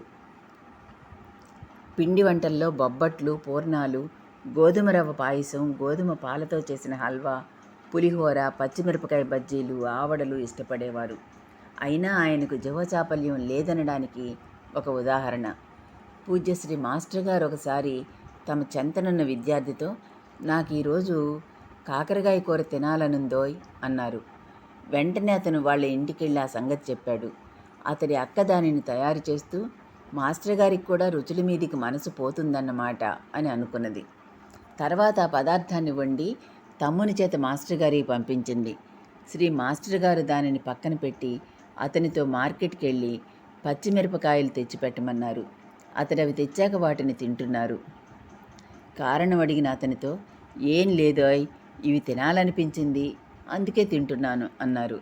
ఆ రోజు ఆమె పంపిన కాకరకాయ కూర స్వీకరించనే లేదు. ఆ సంగతి విన్న ఆమె తన పొరపాటును గ్రహించింది. శ్రీ మాస్టర్ గారి సర్వజ్ఞత్వానికి అందరూ ఆశ్చర్యపోయారు. అంతేకాదు, ఆయన ఎంతో ఇష్టంగా పచ్చిమిరపకాయలను తినడం కూడా వారిని ఎంతో ఆశ్చర్యపరిచింది. నామం చేసుకుంటూ వంట చేయమని శ్రీ మాస్టర్ గారు చెప్పేవారు. కానీ ఎప్పుడూ ఎవరిని బలవంతం చేసేవారు కాదు. కానీ నేను ఈ విషయమై ఒకసారి అమ్మగారిని అడిగాను. కొన్ని పుస్తకాలలో నామం చేయకుండా వంట చేసినందుకు మాస్టర్ గారు తినకుండా వెళ్ళిపోయారని, దానిని కుక్కలకు పెట్టించారని ఉన్నది కదా. నువ్వలా చేయడం కానీ, ఆయన అలా అనడం కానీ ఎప్పుడూ జరిగినట్లు లేదు. ఆయన నిన్ను ఏమీ అనగా నేను చూడలేదు. మరి అలా ఎప్పుడు జరిగింది అని. అందుకు అమ్మగారు ఇలా సమాధానమిచ్చారు. ఆయన నన్నే కాదు, ఎప్పుడూ ఎవరిని బలవంత పెట్టేవారు కాదు. ఏ పని బలవంతం మీద చేయించడం సరి అయిన పద్ధతి కాదని చెప్పేవారు. పోలీస్ పక్కనుంటే దొంగతనం చేయకపోవడం లాగా ఉంటుంది. అంటే ఎవరూ చూడకపోతే దొంగతనం చేస్తాడన్నమాట. అందుకని వారికి లోపలి నుంచి అలా చేయాలనిపించాలి. లేకపోతే మనం చెప్పనప్పుడు వారికి చేయాలనిపించదు. అందుకని అటువంటి భావంతో చేస్తే ఎందుకు మంచిదో మాత్రం చెప్పి వదిలేస్తాను అని మాస్టర్ గారు చెప్పేవారు. అందుకని ఏ విషయమైనా ఆయన చెప్పి వదిలేసేవారు. మనం నామం చేస్తూ చేయడం మనకు మంచిది, కానీ ఆయనకు దాని వలన వచ్చే ఆరోగ్యం కానీ అనారోగ్యం కానీ ఏమీ ఉండదు. ఎందుకంటే ఆయన దేనినైనా బాబా ప్రసాదంగా భావించి తీసుకుంటారు. ఆయన భావన కంటే మన భావన ఎక్కువ కాదు కదా. ఇంకా మాట్లాడితే ఆయన తీసుకోగా మిగిలిన వంటకాలన్నీ మనకు బాబా ప్రసాదాలే. ఆయన ఆ స్థితిలో ఉన్నారు. అంతేగాక ఆయనకు ఎందరో ఎన్నో నివేదిస్తుంటారు. ఎక్కడైనా ఆయన భోజనం చేస్తుంటారు. వాళ్ళంతా నామం చేసి పెడుతున్నారా? ఒక్కొక్కప్పుడు ఆయనకు ఎవరైనా పెట్టిన పదార్థాలు భుజిస్తే తేడా చేయవచ్చు. దానికి అనేక కారణాలుంటాయని ఆయనే ఒకసారి చెప్పారు. అందుకని ఆయన నామం చేస్తూ వంట చేయమన్న మాట నిజం. తర్వాత సంఘటన జరగనే లేదు.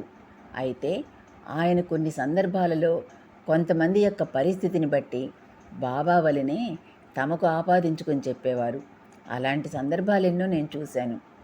అలాగే వారితో శ్రీ మాస్టర్ గారు అలా చెప్పి ఉండవచ్చు. అందుకనే నేను అలా వ్రాసిన దానిని అభ్యంతర పెట్టలేదు అన్నారు. అమ్మగారు ఇంకా ఇలా అన్నారు. అందుకే వివాహం అప్పుడు కూడా ఆయన చెప్పారు, నాన్నగారు మన దగ్గరే ఉంటారు. ఆయన సున్నిత హృదయులు. ఆయన సేవ శ్రద్ధగా చేయాలి. కానీ నేను చెప్పానని మాత్రం చేయకూడదు. నీకు మనస్ఫూర్తిగా చేయాలనిపిస్తే చెయ్యి. అలాగైతేనే ఆయనను రమ్మంటాను అని. మంచంలో లేవలేని స్థితిలో ఉన్నప్పటికీ శ్రీ అమ్మగారు ఇంటి పనులు, వ్యవహారాలు ఆనాటికి ఈనాటికి స్వయంగా పర్యవేక్షిస్తూ ఉండడం అందరికీ తెలిసిన విషయమే. శ్రీ మాస్టర్ గారు ఆమె చేత జపధ్యానాదులు చేయించడమే కాక ఎన్నో వ్రాత పనులు, ప్రూఫ్ రీడింగ్ పనులు కూడా అప్పగించేవారు. సాయిబాబా పత్రికకు ఆర్టికల్స్ వ్రాయించేవారు. ఆమెకు క్షణం కూడా తీరిక లేకుండా పని అప్పగించేవారు. ఆయన వేరే ఊర్లకు వెళ్ళేటప్పుడు శ్రీ అమ్మగారికి వ్రాయవలసిన పనులను ఎన్నో అప్పగించి వెళ్ళేవారు. తాము వచ్చేసరికి అవన్నీ పూర్తి చేయాలని కూడా చెప్పి వెళ్ళేవారు. శ్రీ మాస్టర్ గారు అమ్మగారికి ఐహిక, ఆధ్యాత్మిక రంగాలలో గురువై ప్రతి అడుగు నడిపించడమే కాదు, ఆమె పట్ల తమ కర్తవ్యాన్ని కూడా ఎంతో పరిపూర్ణంగా నెరవేర్చేవారు. అందుకు ఆయన జీవితమంతా ఒక ఉదాహరణే. అయినప్పటికీ వారి వివాహమైన కొత్తలో నాకు వింతగా, కొత్తగా, ఎంతో అద్భుతంగా అనిపించిన కొన్ని ఉదాహరణలు వ్రాస్తాను. నేను మొట్టమొదటిసారిగా విద్యానగర్ వెళ్ళినప్పుడు ఒకరోజు శ్రీ మాస్టర్ గారు శ్రీ అమ్మగారితో ఈ విధంగా ప్రశ్నించడం విన్నాను.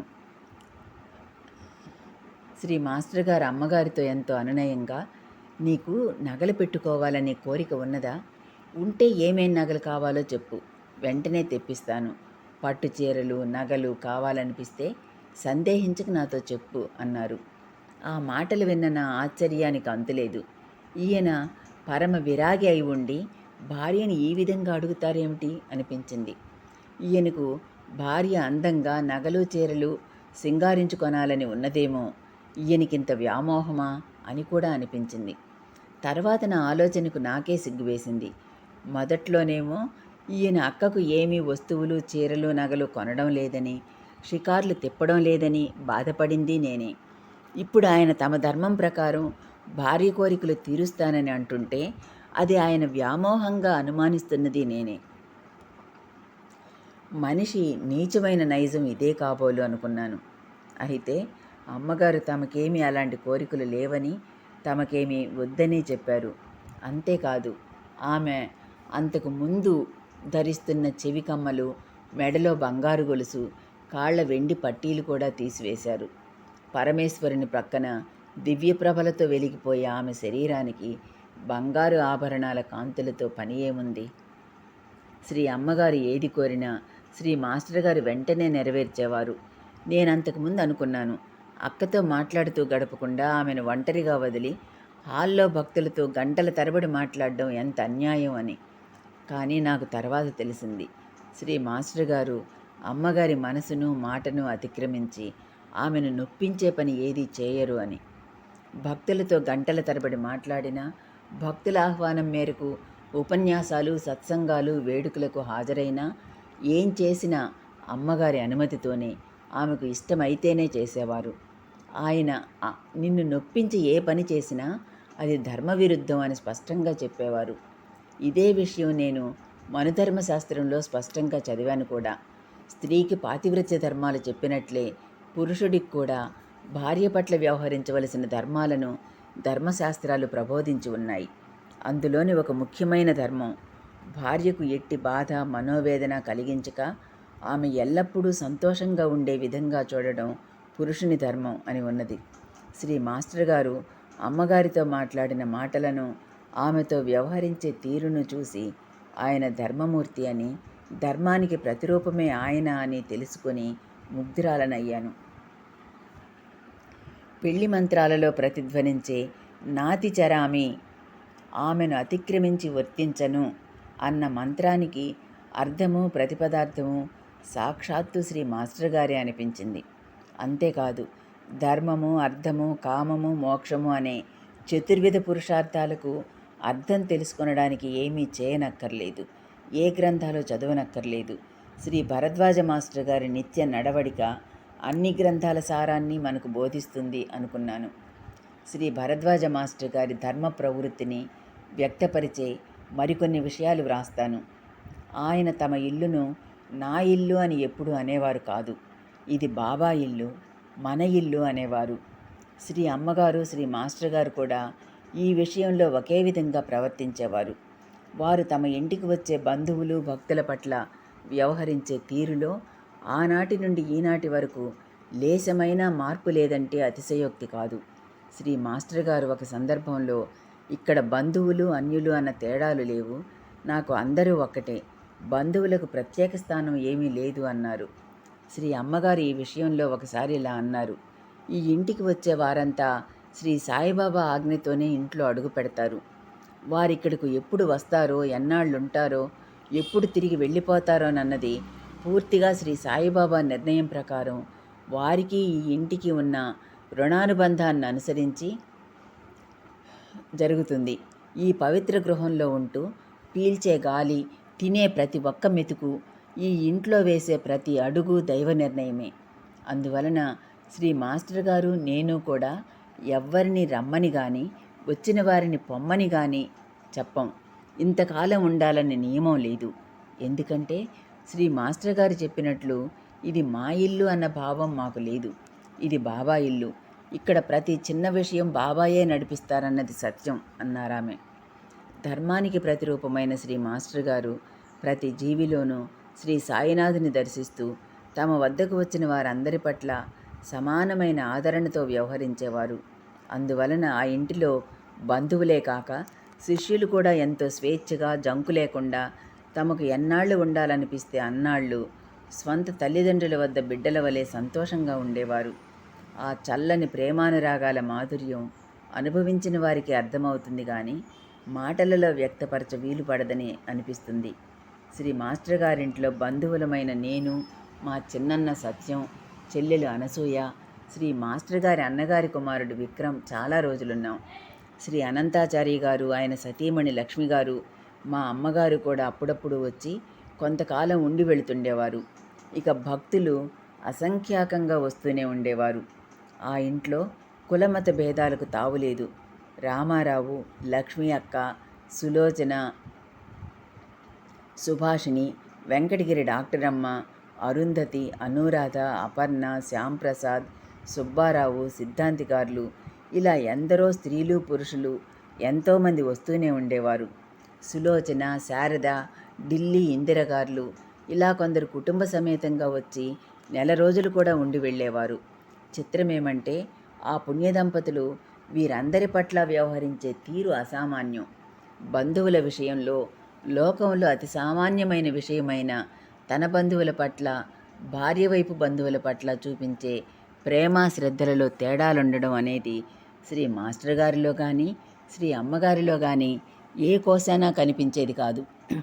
వారి హృదయం అక్షయపాత్ర వలె బంధువులపైన, ఇతర భక్తులపైన కూడా ఒకే విధంగా నిండుగా ప్రేమానురాగాలను నిరంతరం వర్షిస్తూనే ఉంటుంది.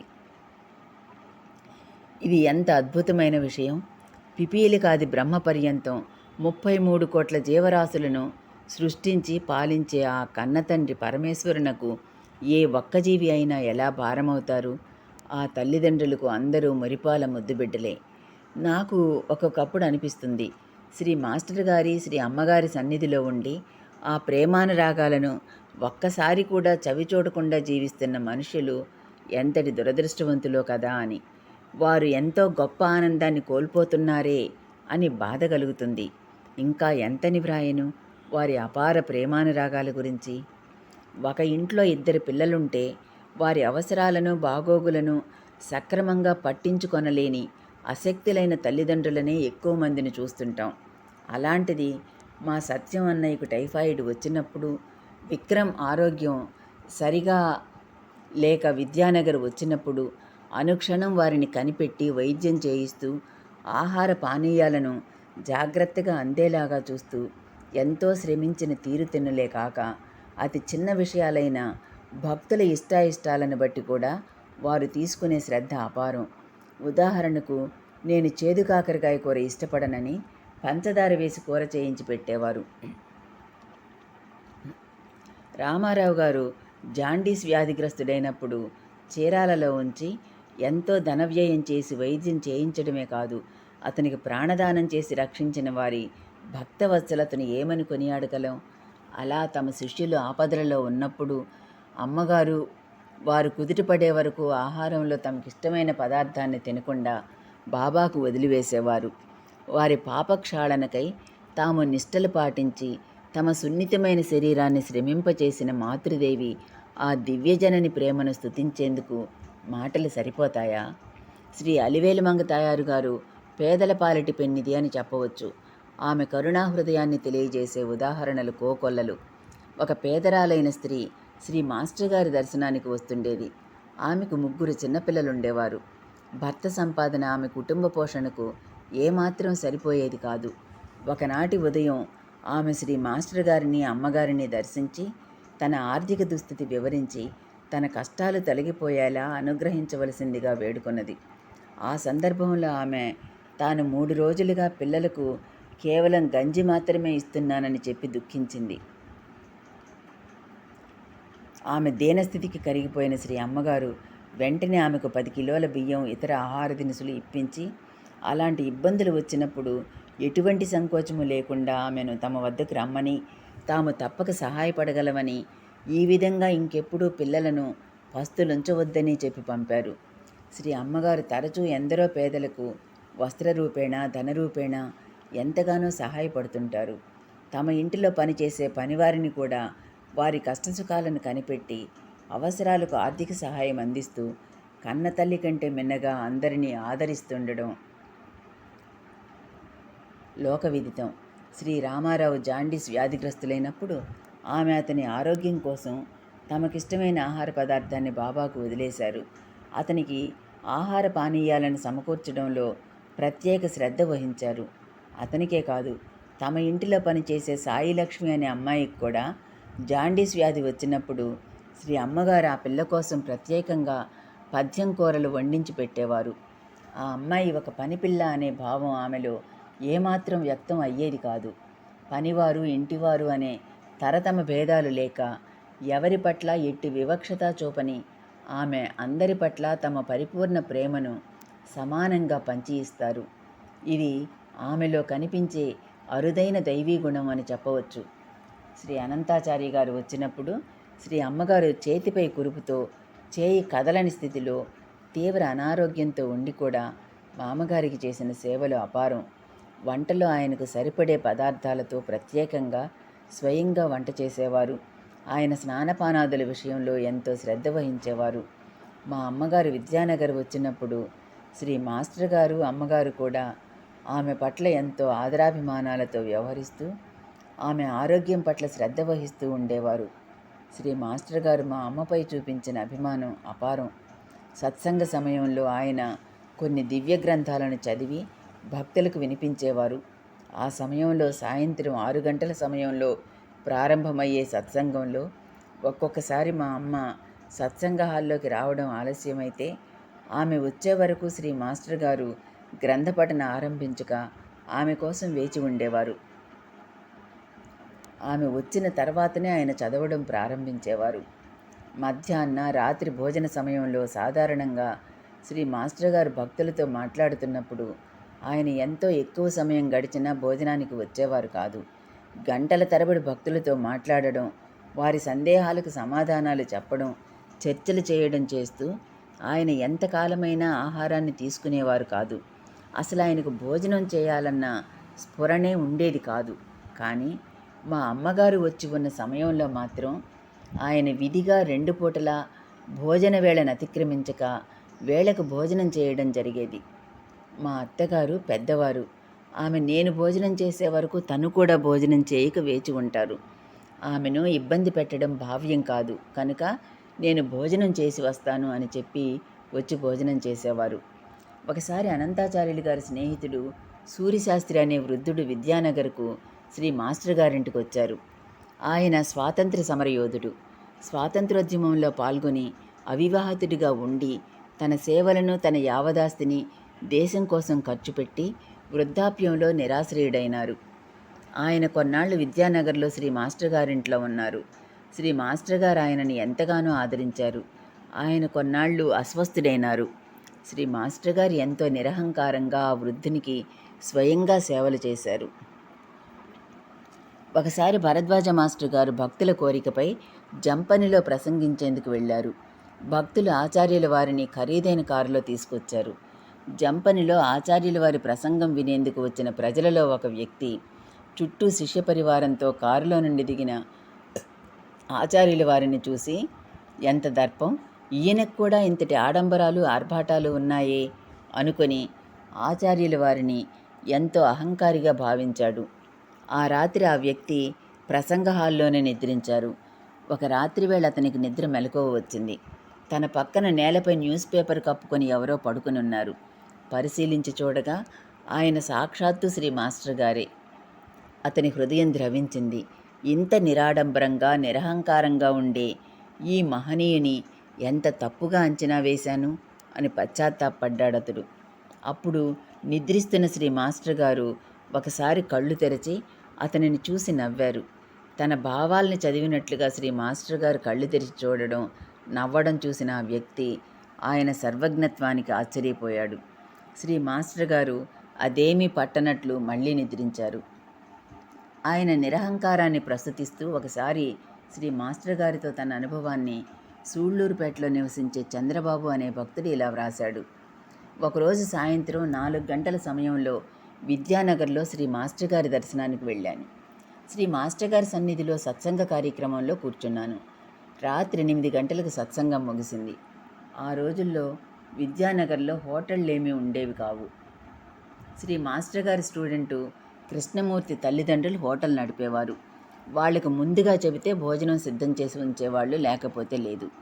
సత్సంగం అయ్యాక అందరూ వెళ్ళిపోయారు. నేను ఒక్కడనే మిగిలాను. శ్రీ మాస్టర్ గారు నన్ను చూసి భోజనం చేసిరా అన్నారు. ముందుగా చెప్పకపోవడం వలన కృష్ణమూర్తి గారి హోటల్కి వెళ్ళి వాళ్ళ ఇంట్లోని వారిని ఇబ్బంది పెట్టడం ఇష్టం లేక, ఈరోజు సోమవారం నేను భోజనం చేయను అని అబద్ధం చెప్పాను. కానీ మాస్టర్ గారికి తెలియకపోతే కదా, అయితే నీకు టిఫిన్ చేసిస్తాను తిందువు గాని అంటూ వద్దంటున్న వెనుక లోపలికి వెళ్ళి స్వయంగా తామే దోశలు పోసి తీసుకువచ్చారు. నేను వద్దంటుంటే ఆయన ఎంతో ప్రేమగా తినవలసిందిగా పట్టుబట్టారు. నేను టిఫిన్ చేసిన తర్వాత ఆ ఎంగిలి ప్లేట్ని అక్కడే ఒక పక్కగా పెట్టాను. మాస్టర్ గారు ఆ ప్లేటు వైపు ఒక్క నిమిషం చూసి వెంటనే అక్కడి నుండి తీసి తామే కడిగి లోపల పెట్టారు. అయితే నేను ఆయనను వారించకుండా అలాగే ఆశ్చర్యంతో చూస్తూ ఉండిపోయాను. ఆ సంఘటన తలుచుకుంటే నాకెంతో బాధ కలుగుతుంది. ఆనాడు అంతటి మహాత్ముని వద్ద నేనెంత మూర్ఖంగా ప్రవర్తించానో తలుచుకున్నప్పుడల్లా నాకెంతో దుఃఖం వస్తుంది. మాస్టర్ గారి నిరహంకారానికి ఇది ఒక మచ్చుతునక మాత్రమే. ఒకసారి శ్రీ మాస్టర్ గారు బనగానపల్లికి వచ్చారు. అది ప్రాతః సమయం. ఉదయం 6 గంటలైంది. పని మనిషి వచ్చి ఇంటి పక్కనే ఉన్న మంచినీళ్ల బావి నుండి నీళ్లు తెచ్చి పెరట్లో ఉన్న నీటి తొట్లలో నీరు నింపుతుంది. ఆమె తన 6 నెలల పసికందుని వంటింటి వెనుక వరండాలో పడుకోబెట్టి పని చేసుకుంటుంటే ఆ పసిపాప తల్లి కోసం పెద్దగా ఏడవనారంభించింది. ఇంట్లోని వారమందరము మా పనుల్లో మేమున్నాం. శ్రీ మాస్టర్ గారు అప్పటికే లేచి కాఫీ త్రాగుతున్నారు. పాప ఏడుస్తుంటే శ్రీ మాస్టర్ గారు గబగబా లేచి వెళ్ళి ఏడుస్తున్న పాపను చేతిలోకి తీసుకుని సముదాయిస్తూ అటు ఇటు తిరుగుసాగారు. నిజం చెప్పాలంటే ఆ పాప చాలా మురికి బట్టలతో, తల నిండా ఒంటి నిండా ఆముదంతో చాలా జిడ్డుగా, ఎంతో అశుభ్రంగా ఉంది. శ్రీ మాస్టర్ గారికి అదేమీ పట్టలేదు. పాపనెంతో ఆప్యాయంగా ఎత్తుకున్నారు. ఇంతలో పాప తల్లి వచ్చి మాస్టర్ గారి వద్ద నుంచి పిల్లను తీసుకున్నది. ఆయన నిరహంకారి మాత్రమే కాదు, మూర్తిభవించిన మానవత్వమే శ్రీ భరద్వాజ మాస్టర్ గారు అని అంటే అతిశయోక్తి కాదు. శ్రీ మాస్టర్ గారు సకల జీవుల పట్ల ప్రేమానురాగాలను కలిగి ఉండేవారు.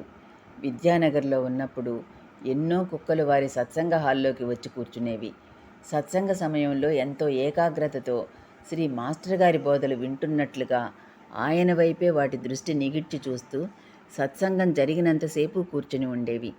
సత్సంగం జరిగిన తర్వాత భక్తులందరితో పాటు అవి కూడా కొబ్బరి ముక్కలు ప్రసాదాలు తిని వెళ్ళేవి. ఒక్కొక్కసారి రాత్రి సమయంలో కూడా అవి హాల్లో పడుకునేవి. శ్రీ మాస్టర్ గారు వాటినేమీ అదిలించేవారు కాదు. ఒక్కొక్క నిత్యం సత్సంగంలో పాల్గొనేది. మిగతా టైంలో ఎక్కడెక్కడో తిరుగుతున్నా సరిగ్గా సత్సంగం ఆరంభించే 5 నిమిషాల ముందే హాల్లోకి వచ్చి కూర్చునేది. ఆ కుక్క గురువారం ఉపవాసం ఉండేది. దాని ముందు ఎటువంటి ఆహారాన్ని పెట్టినా అది ముట్టకుండా తులసి చెట్టు దగ్గరికెళ్ళి 2-3 తులసి దళాలు కొరికి తిని వెళ్ళిపోయేది. విద్యానగర్లో పెరట్లో ఎన్నో కాకులు, పిచ్చుకలు, ఎలుకలు, ఉడతలు, పిల్లులు స్వేచ్ఛా విహారం చేస్తుండేవి. వాటన్నిటికీ శ్రీ మాస్టర్ గారు, శ్రీ అమ్మగారు ఆహారం వేసేవారు. ఉదయం టిఫిన్ తినే టైం కల్లా కాకులు విధిగా హాజరయ్యేవి. పెరట్లో తాటాకుల దడిపై నిలబడి వాటికి టిఫిన్ పెట్టేంత వరకు గోలగోలగా అరుస్తూనే ఉండేవి. వాటికి ఇడ్లీ, దోశ, చపాతీ అన్నీ చిన్న చిన్న ముక్కలుగా చేసి విసిరేస్తుంటే అవి దడిపై నుండి ఎగిరి వచ్చి ఆ ముక్కలను కింద పడకముందే గాలిలో నుంచి వాటి ముక్కలతో అందుకొని తినేవి. ఒకసారి నేను, సత్యం అన్నయ్య, శ్రీ మాస్టర్ గారు, శ్రీ అమ్మగారు రాత్రి 10 గంటల సమయంలో వెనుక వైపు వరండాలో కూర్చొని మాట్లాడుకుంటూ భోజనాలు చేస్తున్నాం. ఉన్నట్టుండి శ్రీ మాస్టర్ గారు, పెద్ద పాము ఇటువైపు వస్తున్నది, మీరేమీ భయపడవద్దు, ఏం భయం లేదు అన్నారు. ఇంతలో జరజరా పాకుతూ మేం భోజనాలు చేసే చోటికి పెద్ద పాము వచ్చింది. మేము శ్రీ మాస్టర్ గారిపై భారం ఉంచి ఏమీ భయపడకుండా చూస్తూ ఉన్నాం. ఆ పాము దాదాపు పావుగంట సేపు మా మధ్యనే ఉన్నది. శ్రీ మాస్టర్ గారు దానివైపే చాలాసేపు చూశారు. ఆ తర్వాత అది పడగ దించి వరండా వెనుక మట్టి నేల వైపు పాకుతూ వెళ్ళిపోయింది. ఎవరైనా మహాత్ముడు ఆ రూపంలో శ్రీ మాస్టర్ గారిని దర్శించేందుకు వచ్చారేమో అనిపించింది. ఒకరోజు విద్యానగర్లో మాస్టర్ గారింట్లోని స్నానాల గదిలో ఒక కుక్క ఈనింది. శ్రీ మాస్టర్ గారు ఆ కుక్కను చూసి దానికి పెరుగన్నం తినిపించి దాని మూతి తుడిచి దానిపైన ఒక దుప్పటి కప్పి వచ్చారు. ఆ సమయంలో అక్కడికి వెళ్ళిన ఒక భక్తురాలు శ్రీ మాస్టర్ గారు ఈ చర్యను వింతగా చూస్తుంటే ఆయన నవ్వుతూ, కుక్క ప్రసవిస్తే అన్నం పెడుతున్నానమ్మా అన్నారు. కుక్క ఈనింది అనకుండా వారు ప్రసవించింది అన్నారు. ఈ విధమైన చర్యల ద్వారా వారు సకల జీవులలోనూ భగవంతుడినే దర్శిస్తుంటారని, సకల జీవులను ప్రేమిస్తారని ఆమెకు గోచరించింది. శ్రీ రమణ మహర్షి కూడా జంతువులను, పక్షులను కూడా అవి అనకుండా వారు అని ఎంతో గౌరవంగా సంబోధించేవారు. విద్యానగర్లో ఒకసారి శ్రీ మాస్టర్ గారింట్లో స్నానాల గదిలో ఒక కుక్క 3 పిల్లల్ని పెట్టింది. శ్రీ మాస్టర్ గారు ప్రతిరోజు ఆ కుక్క పిల్లలకు ఆహారం ఇచ్చేవారు. కుక్కకు పెరుగన్నం పెట్టేవారు. ఆ 3 కుక్క పిల్లల కోసం ప్రత్యేకంగా అమ్మగారి చేత జావ కాయించి 3 పళ్ళాల్లో పోయించి వాడి చేత తాగించేవారు. ఆ విధంగా వరుసగా చాలా రోజులు శ్రీ మాస్టర్ గారు ఆ కుక్కకు, కుక్క పిల్లలకు ఆహారం ఇచ్చారు. ఒంగోలు వచ్చిన తర్వాత శ్రీ మాస్టర్ గారి కుటుంబం కొన్నాళ్లు సంతపేటలో ఉన్నారు. ఆ తర్వాత సంతపేట నుండి వారు లాయర్పేటకు శ్రీమతి సుబ్బలక్ష్మమ్మ గారి కొత్తగా కట్టిన ఇంట్లోకి మారడం జరిగింది. ఆ ఇల్లు కట్టడం ప్రారంభించింది మొదలు ఒక కుక్క ఆ ఇంటి ప్రాంగణంలోనే ఉంటూ ఉండేది. ఆ తర్వాత 2-3 ఏళ్లకు అది బాగా ముసలిదై వ్యాధిగ్రస్తురాలైంది. అయినా ఆ కుక్క ఎంతో విశ్వాసంతో ఎప్పటి వలనే శ్రీ మాస్టర్ గారి ఇంట్లోని వారిపై అపార ప్రేమ వ్యక్తం చేసేది. ఇంట్లో ప్రతి ఒక్కరూ బయటకు వెళుతున్నప్పుడల్లా వీధి చివరి వరకు సాగనంపేది. ఇంటికి రాత్రింబగళ్ళు కాపలా కాచేది. చివరకు అది లేవలేని స్థితికి వచ్చి ఒక మూల పడుకుని ఉంటే శ్రీ మాస్టర్ గారు ప్రత్యేకంగా దానికి ఆహారం, నీళ్లు ఇస్తుండేవారు. మాతో ఆ కుక్క ఇక ఓపిక లేని స్థితిలో ఉంది, దానికి జాగ్రత్తగా ఆహారం ఇవ్వండి, అది ఆహారం కోసం ఎక్కడికి వెళ్ళలేదు అన్నారు. అలా నోరు లేని మూగజీవుల పట్ల శ్రీ మాస్టర్ గారు అపార దయను చూపించేవారు. దూర ప్రాంతాల నుండి వచ్చిన భక్తులు శ్రీ మాస్టర్ గారింట్లోనే కొన్ని రోజులు ఉండేవారు. వచ్చిన భక్తులకు శ్రీ అమ్మగారు, నేను, మా చెల్లెలు వంట చేసి వడ్డించేవాళ్ళం. సులోచన, లక్ష్మీ అక్క వంటి వారు వంటలో సహాయపడేవారు. అలా ప్రతిరోజు ఎందరో భక్తులకు వంట చేసి పెట్టే భాగ్యం నాకు, మా చెల్లెలికి లభించడం మా పూర్వజన్మ పుణ్యంగా భావిస్తాను.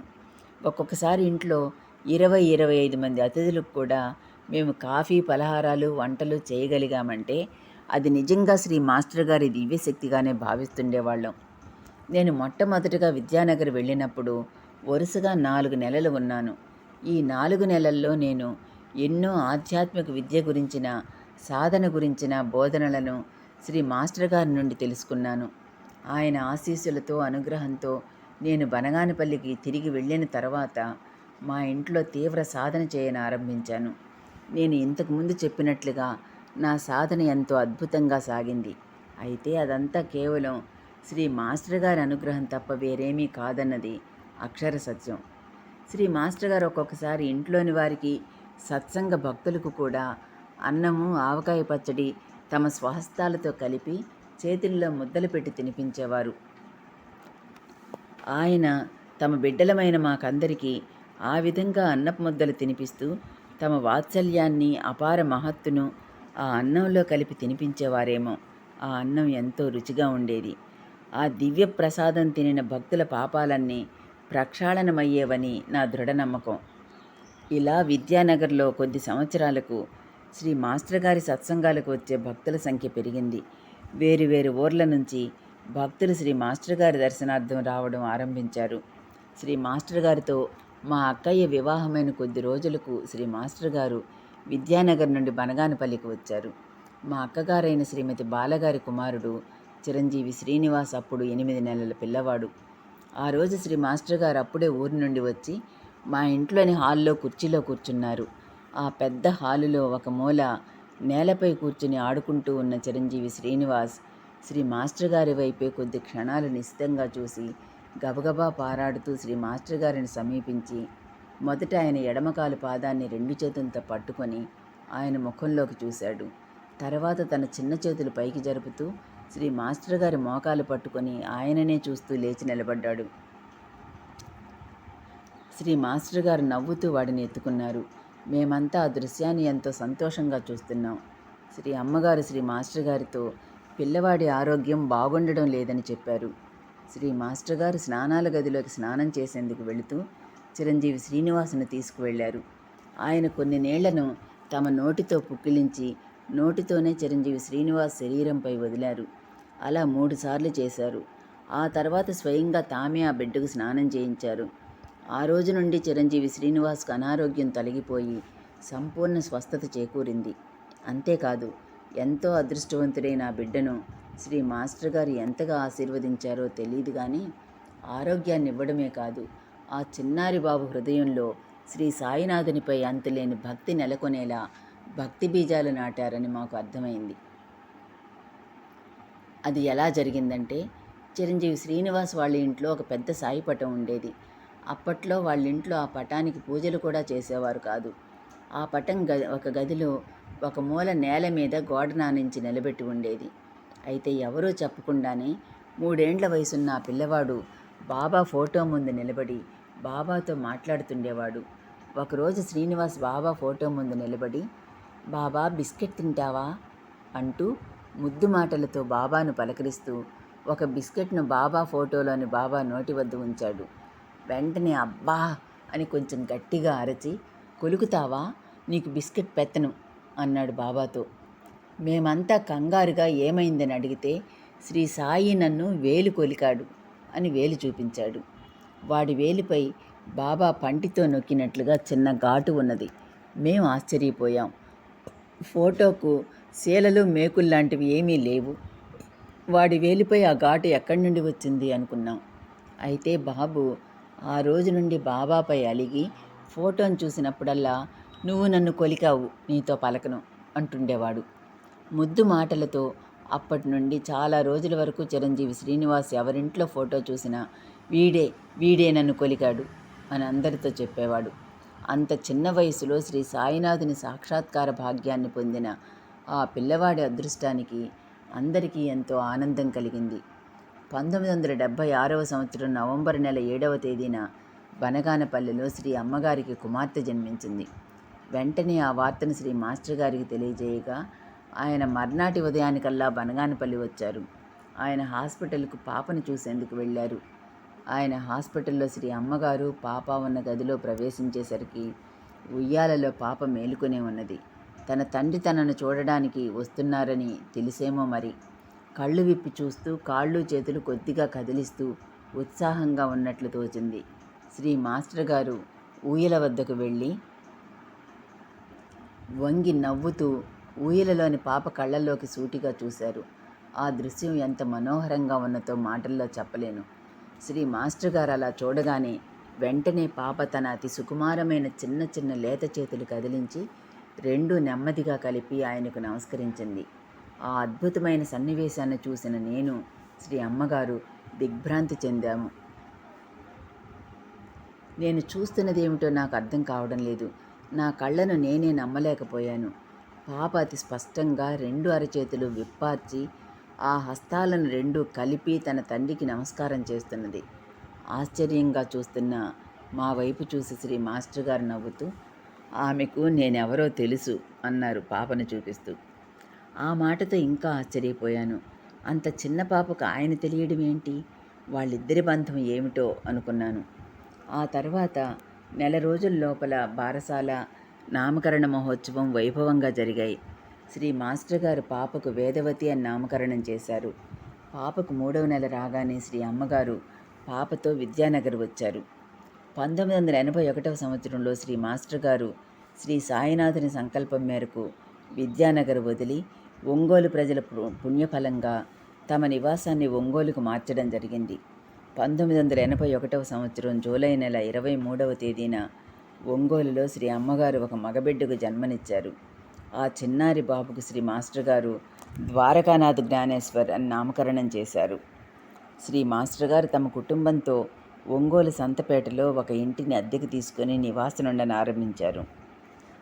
శ్రీ మాస్టర్ గారు నిరుద్యోగిగా ఉండడంతో శ్రీ సత్యం, శ్రీ విక్రమ్ గారులు నడుపుతున్న ప్రింటింగ్ ప్రెస్ మీద వచ్చే ఆదాయమే కుటుంబానికి జీవనాధారం. అయినా ఇంట్లో వచ్చిపోయే భక్తుల సంఖ్య రాను రాను పెరుగుతున్నదే కానీ తరగడం అనేది లేదు. ఆర్థిక పరిస్థితి ఇలా ఉండగా శ్రీ అమ్మగారి ఆరోగ్యం పూర్తిగా క్షీణించింది. ఆమె పూర్తిగా నడవలేని పరిస్థితికి వచ్చారు. శ్రీ మాస్టర్ గారు విద్యానగర్లో మొదట్లో శ్రీ కృష్ణమాచార్య గారి వద్ద ట్రీట్మెంట్ చేయించారు. ఒంగోలు వచ్చిన తర్వాత వెంకటగిరిలో ఉండే యునాని వైద్యురాలు డాక్టర్ మీనమ్మ గారి వద్ద వైద్యం ప్రారంభించారు. ఆవిడ ఒంగోలు వచ్చి వీరింట్లో ఉంటూ వైద్యం చేసేవారు. ఆమె వైద్యం ప్రారంభించిన 6 నెలల్లో శ్రీ అమ్మగారి ఆరోగ్య పరిస్థితి బాగా మెరుగుపడింది. దాదాపు కదలిక కూడా లేకుండా పోయిన ఆమె కుడి చేయి పూర్తిగా స్వాధీనంలోకి వచ్చింది. శ్రీ అమ్మగారి వైద్యం నిమిత్తం ఖర్చులు, ఇంట్లో అతిథి అభ్యాగతులు, పసిపిల్లవాని సంరక్షణ, ఇంట్లోని గృహిణి పూర్తిగా అశక్తురాలై లేవలేని స్థితిలో ఉండడం, ఆర్థిక ఇబ్బందులు, ఇన్ని సమస్యలు ఒక్కసారిగా శ్రీ మాస్టర్ గారిని చుట్టుముట్టాయి. ఇల్లు నిర్వహించేందుకు స్థిరమైన వ్యక్తులు ఎవరూ లేరు. అలాంటి పరిస్థితుల్లో ఎవరైనా కృంగిపోయి తీవ్ర నిరాశ నిస్పృహలకు లోనవడం అనేది సహజం. అయితే శ్రీ మాస్టర్ గారిలో కానీ శ్రీ అమ్మగారిలో కానీ ఏ కోశాన అటువంటి నిస్పృహ అనేది కనిపించడం ఎవ్వరూ చూడలేదు. వారిద్దరూ ఏమాత్రం బాధ లేకుండా తమ చెంతకు వచ్చిన వారితో నవ్వుతూ ఉత్సాహంగా మాట్లాడుతుండేవారు. ఒంగోలు వచ్చిన తర్వాత శ్రీ మాస్టర్ గారికి ఉద్యోగ బాధ్యతలు లేకపోవడంతో ఆయన సర్వకాల సర్వావస్థల్లోనూ భక్తులకు అందుబాటులో ఉండేవారు. అందువల్ల ఆయనను దర్శించవచ్చే భక్తుల సంఖ్య విపరీతంగా పెరిగింది. అయినా ఆయన ఇంటి పరిస్థితులకు ఏమాత్రం కలవరపడకుండా ఎప్పటి వలనే భక్తులతో సత్సంగాలు, భజనలు మామూలుగానే జరుపుతుండేవారు. పైగా అలాంటి పరిస్థితుల్లో ఆ ఇంట్లో ఎన్నో శుభకార్యాలు కూడా జరిగాయి. శ్రీ అమ్మగారి తమ్ముడు శ్రీ సత్యం గారి ఉపనయనం, వివాహం, చెల్లెలు అనసూయ వివాహం, శ్రీ విక్రమ్ గారి వివాహం అన్నీ వారు సంతపేటలో ఉండగానే జరిగాయి. ఈ శుభకార్యాలన్నింటినీ మంచంలో నుండి లేవలేకుండా ఉన్నప్పటికీ శ్రీ అమ్మగారు ఎంతో ఉత్సాహంగా స్వయంగా పర్యవేక్షిస్తూ ఆమె చేతుల మీదుగా సకల ఏర్పాట్లు జరిపించడం ఎంతో ఆశ్చర్యకరమైన విషయం. ఆమెలో నిగూఢంగా ఉన్న దైవశక్తియే ఈ కార్యాలన్నింటినీ జరిపించిందన్న విషయం అక్షర సత్యం. శ్రీ మాస్టర్ గారి ఇంటి ఆర్థిక పరిస్థితులు ఇలా ఉండగా ఇంటి పనులు, వంట పనులు, పసిబిడ్డ సంరక్షణ చేసుకుంటూ నిలకడగా ఇంటిని నిర్వహించేవారు లేకపోయారు. పూజ్య శ్రీ మాస్టర్ గారు శ్రీ సాయి సేవలో నిరంతరం నిమగ్నులై ఉండేవారు. ఈ సృష్టిలోని సమస్త వస్తు, ప్రాణి పరిస్థితులన్నీ వారికి తమ ఆత్మస్వరూపమైన శ్రీ సాయి రూపాలు. వారి ఇంటికి వచ్చే ఎందరో భక్తులను ఆప్తులుగా, తమ స్వంత కుటుంబీకుల్లాగా ఆదరించేవారు. సత్సంగత్వంతో వారి మనసులను నింపేవారు. అట్టి వారి ఇంట్లో ఆధ్యాత్మిక విద్య సర్వతోముఖంగా నిలవై ఉండేది. అయినప్పటికీ చూసేవారికి మాత్రం ఆర్థిక పరిస్థితి కష్టంగా ఉన్నట్లు అనిపించేది. ఆ రోజుల్లో కొంతకాలం నేనొక్కదాన్నే ఇంట్లో సహాయంగా ఉన్నాను కనుక మా అమ్మగార్ల సేవ, నెలల పసివాడైన ద్వారకాబాబును చూసుకోవడం, పసిపిల్ల వేదవతి సంరక్షణ నేనే చేయవలసి రావడం అయ్యేది. అలాంటి సమయంలో ఒకరోజు శ్రీ మాస్టర్ గారు శ్రీ అమ్మగారితో ఒక్కతే పనులు చూసుకొనడం వలన శ్రీదేవికి పనిభారం బాగా ఎక్కువైంది. అన్నంలో రాగి పిండి వేసి రాగి సంకటి చేయించు, మజ్జిగ పోసుకొని తిందాం. రాగి జావలో పోషక పదార్థాలుంటాయి కనుక బలవర్ధకంగా కూడా ఉంటుంది అన్నారు. ఆ మాటలు విని నేను మా అమ్మ చాలా బాధపడ్డాం. బంగారు పళ్ళెరాలలో పంచభక్ష పరమాన్నాలను నివేదించుకొనవలసిన ఆ మహనీయునికి ఇలాంటి భోజనం వండి వడ్డించడమా అని ఎంతో ఆవేదన చెందాం. నేనేమీ శ్రమపడడం లేదు, అన్ని పదార్థాలతో మామూలుగా వంట చేయగలను అని చెబుదామనిపించింది.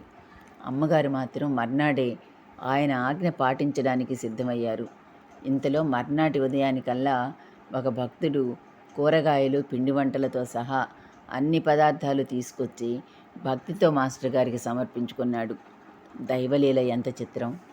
అయినా నా భక్తులకు అన్నవస్త్రాలకు లోటు రానివ్వను అని ప్రతిజ్ఞ చేసిన సాయిబాబా తమ ముద్దు బిడ్డడైన శ్రీ మాస్టర్ గారికి, ఆయన కుటుంబానికి అన్నపానీయాల విషయంలో లోటు ఎలా రానిస్తారు? ఇలా ఎన్నోసార్లు జరిగేది. ఆ కుటుంబం ఇలా చిత్ర విచిత్రమైన దైవలీలలతో అలరారేది. ఈ గృహం అందరి గృహాల వంటిది కాదు, ఇది నిజంగా బాబా గృహమే అన్న విషయాన్ని మాటిమాటికి గుర్తు చేస్తుండేది. శ్రీ మాస్టర్ గారు భోజనం చేసే ముందు కొంత అన్నం బయట పెట్టమని, ప్రకృతి మనకు ప్రసాదించిన ఆహారాన్ని మనం తినే ముందు కొంత ప్రకృతిలోని జీవులకు నివేదించిన తర్వాత తినడం ధర్మమని చెప్పేవారు. శ్రీ మాస్టర్ గారు చెప్పిన ఈ ఆదేశాన్ని ఆయన భక్తులందరూ పాటించడం జరుగుతున్నది.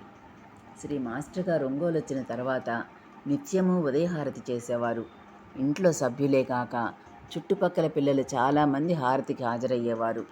చిరంజీవి వేదవతి పుట్టినప్పటి నుండి శ్రీ మాస్టర్ గారి పాపపై ప్రత్యేక శ్రద్ధ తీసుకునేవారు. బారసాల రోజున శ్రీ సాయిబాబా స్వహస్తాలతో ఇచ్చిన ఊది, ఆయన ధరించిన కఫ్నీ బట్టల్లోని ముక్క, ఇంకా కొందరు మహాత్ములు ఇచ్చిన వస్తువులన్నీ కలిపి ఒక తాయెత్తులో పెట్టి పాప మలతాడులో కట్టారు శ్రీ మాస్టర్ గారు. బనగానపల్లెలో చిరంజీవి వేదమ్మ పుట్టిన తర్వాత పాపకు 3వ నెల వచ్చే వరకు శ్రీ అమ్మగారు అక్కడే ఉన్నారు.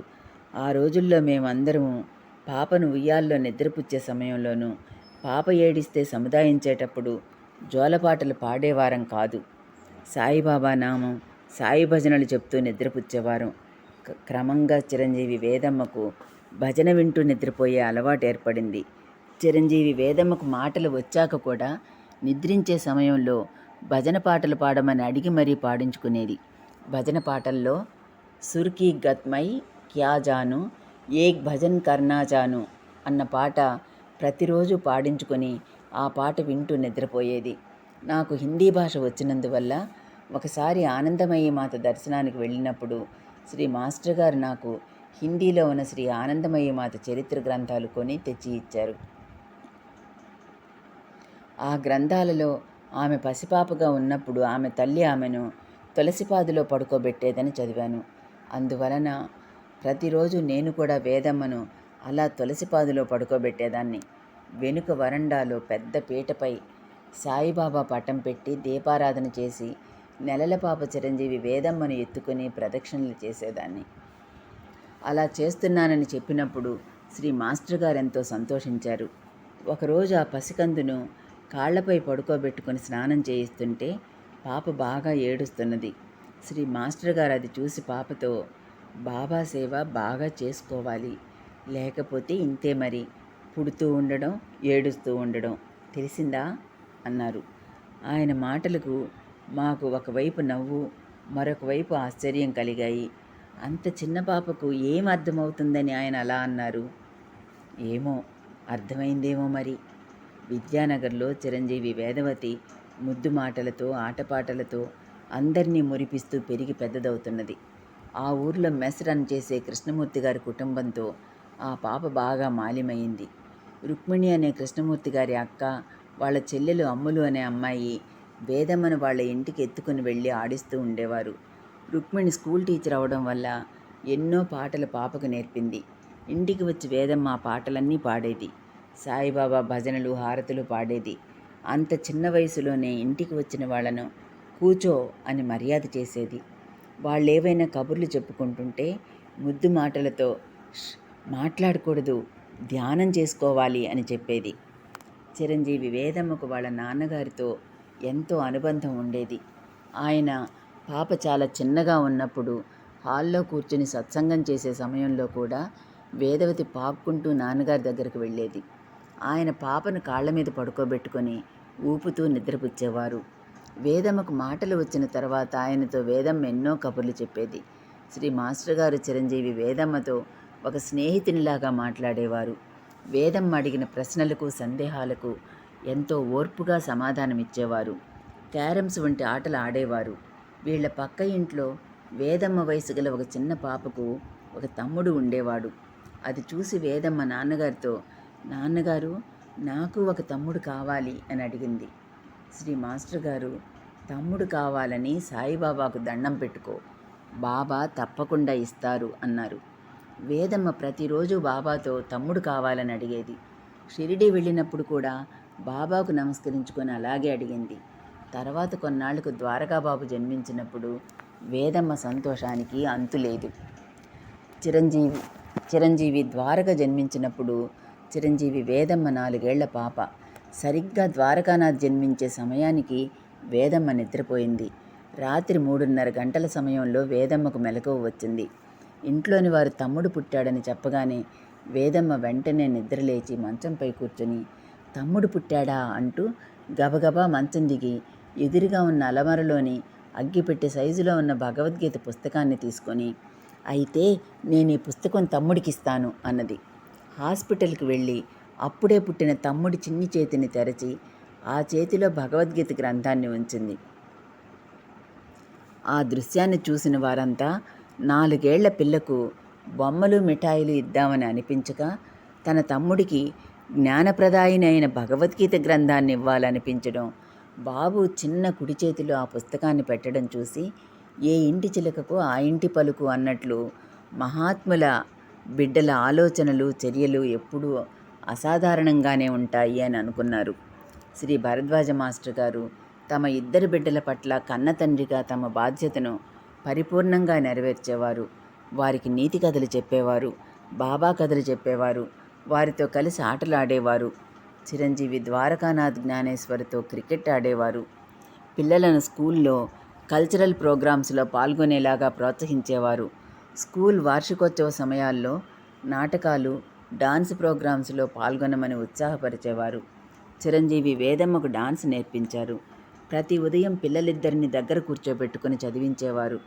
పిల్లల పుట్టినరోజు పండుగలు చాలా నిరాడంబరంగా జరిపించేవారు. షిరిడీకి మహాత్ముల వద్దకు వెళ్ళేటప్పుడు శ్రీ అమ్మగారు రాకున్నా పిల్లలిద్దరిని తీసుకుని వెళ్ళేవారు. వేదమ్మ డాన్స్ ప్రోగ్రాం ఉన్నప్పుడు ఆయన ఆ ప్రోగ్రాంకు వెళ్ళి వేదమ్మ డాన్స్ చూసి చాలా బాగా చేశావు అంటూ ప్రోత్సహించి పాపను ఆనందపరిచేవారు. శ్రీ మాస్టర్ గారు పిల్లల పట్ల పెద్దలు వ్యవహరించవలసిన తీరు తెన్నులు ఎలా ఉండాలో అందరికీ బోధించేవారు. పిల్లల మనసులు చాలా సున్నితంగా ఉంటాయని, వారి పట్ల ఎంతో ఓర్పుతో వ్యవహరించాలని, వారిని విసుక్కొనడం, కోపగించడం, తిట్టడం, కొట్టడం వంటివి చేయరాదని, అలా చేయడం వలన వారి సున్నితమైన మనసులు దెబ్బతింటాయని, ఆ ప్రభావం వారి మనస్సుపై వారి జీవితమంతా చూపిస్తుందని చెప్పేవారు.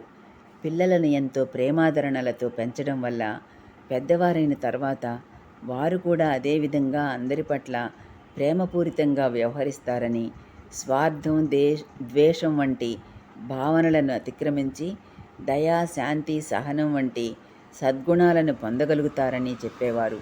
చిరంజీవి వేదమ్మను, ద్వారకను ఎట్టి పరిస్థితుల్లోనూ శ్రీ అమ్మగారు, శ్రీ మాస్టర్ గారు కోపగించుకొనక ఓర్పుతో, ప్రేమతో వ్యవహరించేవారు. సత్సంగ సమయంలో ద్వారకానాథ్ బయట ఆడుకుంటున్న వాడల్లా లోపలికి వచ్చి శ్రీ మాస్టర్ గారు నిన్నో ప్రశ్నలు వేస్తుంటే శ్రీ మాస్టర్ గారు ప్రసంగం ఆపి బాబు అడిగే ప్రశ్నలన్నింటికీ సమాధానాలు చెప్పి పిల్లవాడిని సమాధానపరిచి పంపేవారు. శ్రీ మాస్టర్ గారి వలనే పిల్లలిద్దరూ కూడా వారి ఆలోచన వైఖరిలోనూ ప్రవర్తనలోనూ ఇతర పిల్లల కంటే ఎంతో విభిన్నంగా జ్ఞాన పరిపూర్ణులుగా సద్వర్తనులుగా ఉండేవారు. వారు తమ ఇంటికి వచ్చే అసంఖ్యాకులైన భక్తులతో చిన్నప్పటి నుండి ఇప్పటిదాకా ఎంతో స్నేహశీలురుగా ఆప్యాయతతో వ్యవహరిస్తారన్నది సకల జనులకు తెలిసిన సత్యం. సన్యాస దీక్ష తీసుకొని ఏ హిమాలయాల్లోనో తపస్సుకు అంకితం అయిపోదామనుకున్న శ్రీ భరద్వాజ మాస్టర్ గారు తమ గురుదేవులు శ్రీ సాయిబాబా ఆదేశంతో గృహస్థులయ్యారు. ఆ గృహస్థాశ్రమ ధర్మాలను త్రికరణ శుద్ధిగా ఆచరించారు. భార్యాబిడ్డలకు వారి నిత్య జీవితాలలో ఏ లోటు రానివ్వలేదు. వారి అవసరాలను తీరుస్తూ తమ పరిపూర్ణ ప్రేమను వారికి పంచి ఇస్తూ వారిని సంతృప్తులను గావించారు. వారి ఆరోగ్యం పట్ల నిత్యావసరాల పట్ల కూడా అత్యంత శ్రద్ధ వహిస్తూ ఉండేవారు. ఇంటికి వచ్చిన బంధువులను ఆదరించారు. వారి అవసరాన్ని బట్టి బంధువుల పిల్లల ఉపనయన వివాహాది శుభకార్యాలు కూడా తామే స్వయంగా తమ చేతులతో నిర్వహించారు.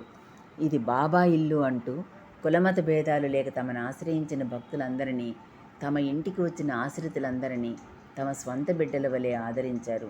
అంతేగాక ఆయన తమ భార్యాబిడ్డలకు, బంధువులకు, ఆశ్రితులకు, భక్తులకు, శిష్యులకు తమ ఆధ్యాత్మిక సంపదను తమ బోధల ద్వారా, ఆశీస్సుల ద్వారా సమానంగా పంచారు. అందుకై తమ తపశ్శక్తిని ధారపోశారు. ఆ విధంగా తమకు భగవంతుడు ప్రసాదించిన గృహస్థాశ్రమ ధర్మ నిర్వహణలోనూ తమ అవతారోద్దేశమైన ప్రజలలో ఆధ్యాత్మిక దీప్తులను వెలిగించడంలోనూ తమ వంతు కర్తవ్య నిర్వహణలో పరిపూర్ణంగా కృతకృత్యులయ్యారు.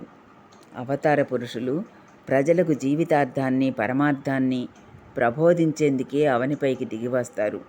భగవద్గీతలో శ్రీకృష్ణుడు అర్జునునితో తనకు ఈ లోకంలో పాటించవలసిన ధర్మాలు, నీతి నియమ నిబంధనలు ఏవీ లేకున్నా తాను కేవలం లోకహితం కోరి మాత్రమే సకల ధర్మాలు అనుసరించడం జరుగుతున్నదని అన్నారు.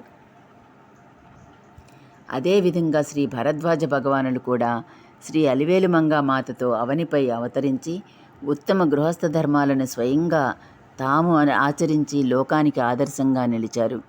శ్రీ భరద్వాజ గురుదేవుల ధర్మాచరణ యావత్ ప్రపంచానికి ప్రబోధాత్మకమై వెలసిల్లింది. ప్రజలందరినీ సంస్కరించాలనే తపనతో ఆయన చేసిన ప్రసంగాలతో, ఉపదేశాలతో, తమ ఆచరణతో, ఆశీస్సులతో ఆయన జీవిత చిత్రమంతా ఒక ప్రవచనమై, ఒక పాఠ్యగ్రంథమై, ఒక ఆధ్యాత్మిక భాండాగారంగా మనకు ఆయనచే ప్రసాదింపబడి మనలను పాలింప మన ఎదుట నిలిచి ఉన్నది. 12వ అధ్యాయం సమాప్తం. ఓం సాయిరామ్.